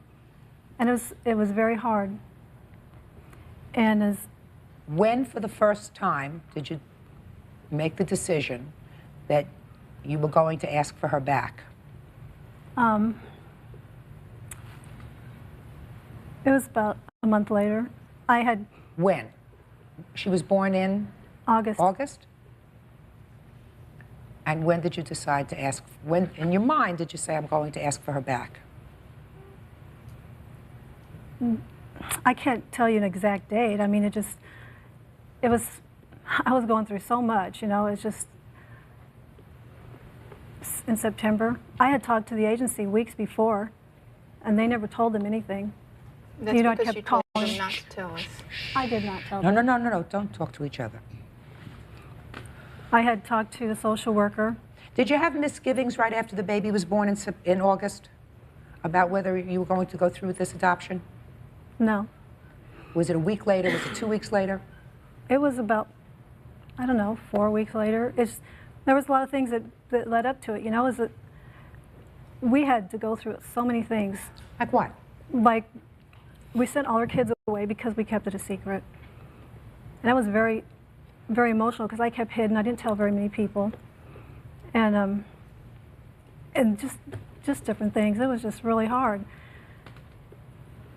And they had told us things that, like, he wasn't even present for the birth. And I felt like, she wasn't as important as their own children.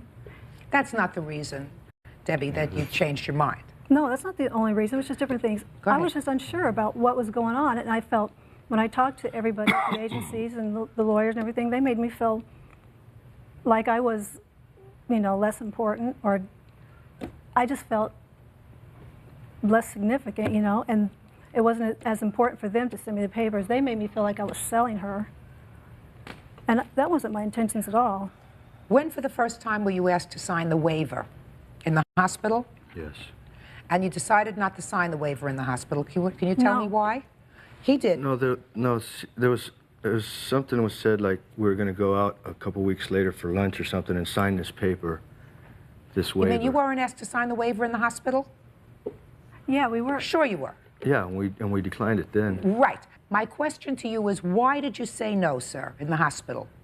in case she wanted to get the baby back, because I What was about you? fully supporting her and whatever she wanted to do. So even in the hospital, you weren't sure that you were going to go through with this adoption. Is that what you're telling me? No, I'm not telling you that at all. But what you just said to me suggests that that was true, because if at that moment of the child's birth you were totally committed to this adoption, then you would have signed the waiver at the time.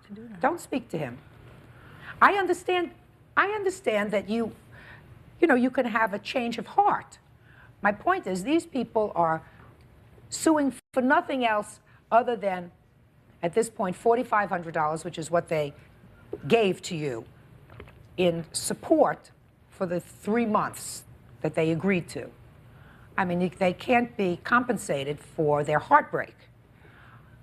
That doesn't necessarily make you the bad guys, because you're entitled to have a change of heart. That's what the law provides. But my question is, when was the point in time when you had this change of heart? If you were committed to the adoption without reservation, you would have signed the waiver in the hospital at the time that they took the baby home. We couldn't. We had to do it after. We had to go to this in LA somewhere. That's what we were told. Because he wasn't there to sign something. He doesn't have to be there to sign. You have to be there to sign. The waiver is something you have to do. But they told me I could not sign this in the hospital. They asked you to do it immediately thereafter, and you put them off. No, I was going to do it. I had told them I would. And you know that I told them I would. You never did it. Did you go away on vacation? I was going to go away, and I never was able to go. But you told them you were going away on vacation. Right. Whether you went or not, you said you couldn't sign the papers. You'll sign them when you come home from vacation, correct? Right. So that's They right. called me 3 days after the baby was born. They called me 3 days. I didn't want to talk about this. I didn't want to deal with it. You know, it was... Debbie, I'm not I did not faulting tell you them. for changing your mind, Debbie. I want you to understand that. The law builds that in.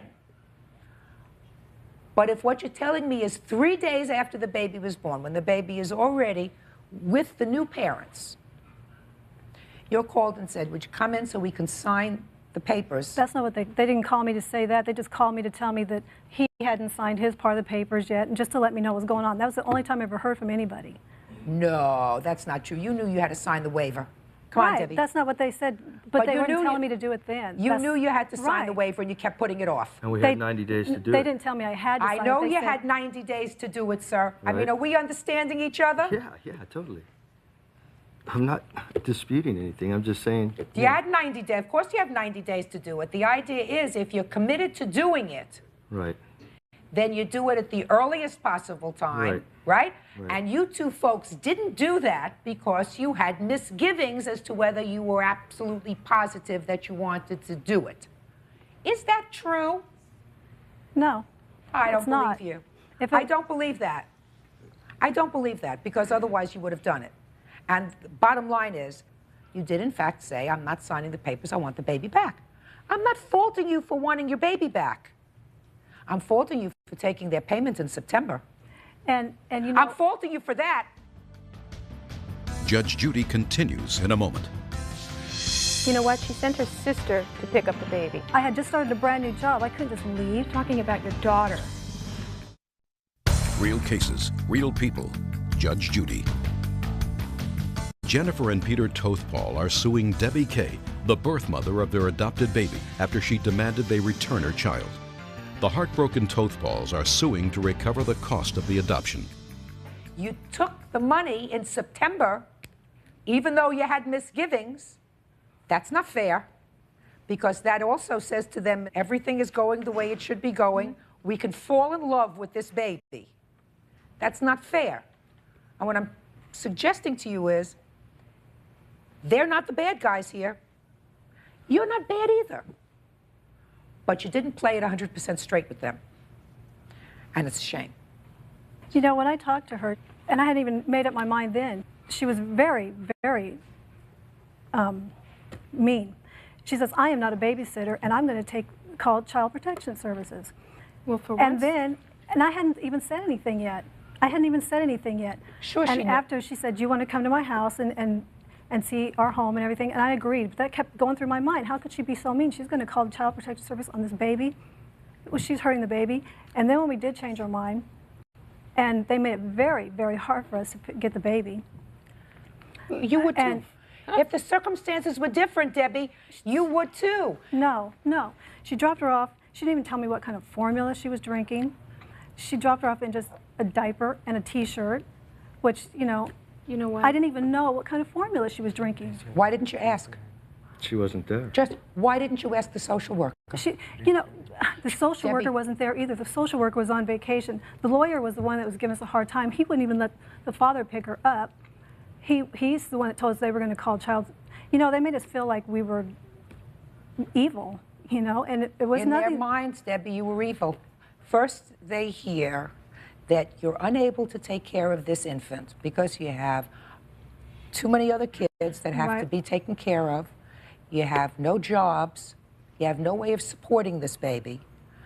And so that two people, the two of you, who look like two able-bodied people, had to accept $4,500, $1,500 a month to pay your rent and your food and whatever other expenses you had just to keep you for the last trimester of this baby's birth. And then, after 7 weeks, you say, well, now I want her back. Were you both working? Were you both working at the time you got her back? I had just started working. Just started working. When you got her back. So who was going to take care of the baby? I had a babysitter. You know what? She sent her sister to pick up the baby. That's right, because I just started working. I had just started a brand new job. I couldn't just leave. Talking about your daughter. And we'd already agreed on this the night before. And she knew the whole situation. She doesn't know the whole situation, Debbie. You just I told her that you're not being fair. You can't say that these folks did anything wrong. I didn't say they were doing anything wrong. Okay. Can I mention something else? Sure. In lieu of receiving an epidural in the hospital, they wanted money in exchange for that. But I didn't come up with that. Please don't speak. They wanted money in exchange for that. That didn't come from us. We wouldn't make such a suggestion. I told her I wanted her to be comfortable, and we would talk about that after the fact. 2 days after the baby was born, we received a call from our attorney's office stating that they wanted $720 in lieu of an epidural so they could take their other children to Disneyland in San Diego. Judge Judy continues in a moment. I know you're heartbroken. Fortunately for you, you can be heartbroken and look at your two kids when you go home. Right. You know that. I'm very grateful for my children. I'm very fortunate.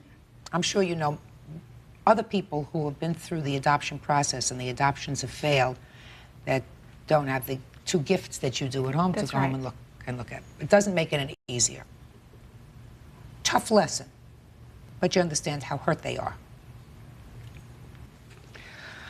All right, the issue is not a difficult one, especially since I believe that you understand it is your moral responsibility to return this money.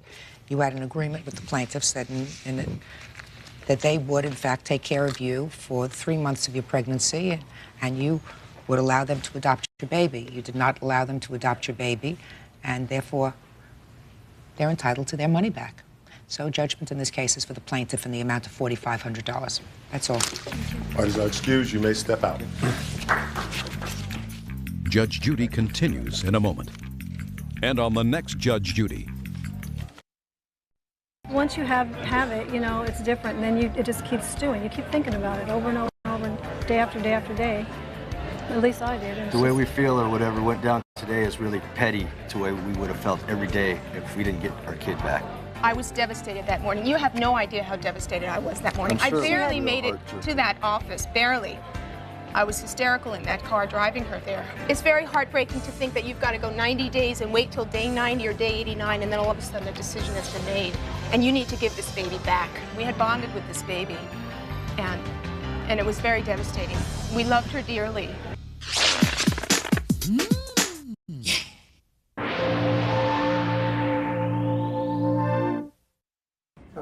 সময় internet ছিল খুব সহজে করতে পারেন কেউ রেন্ডা করবেন কি গ্রাম গঞ্জে লাগবে এগুলো শেয়ার করবো অবশ্যই ভিডিওটা পুরোপুরি দেখতে বলবেন না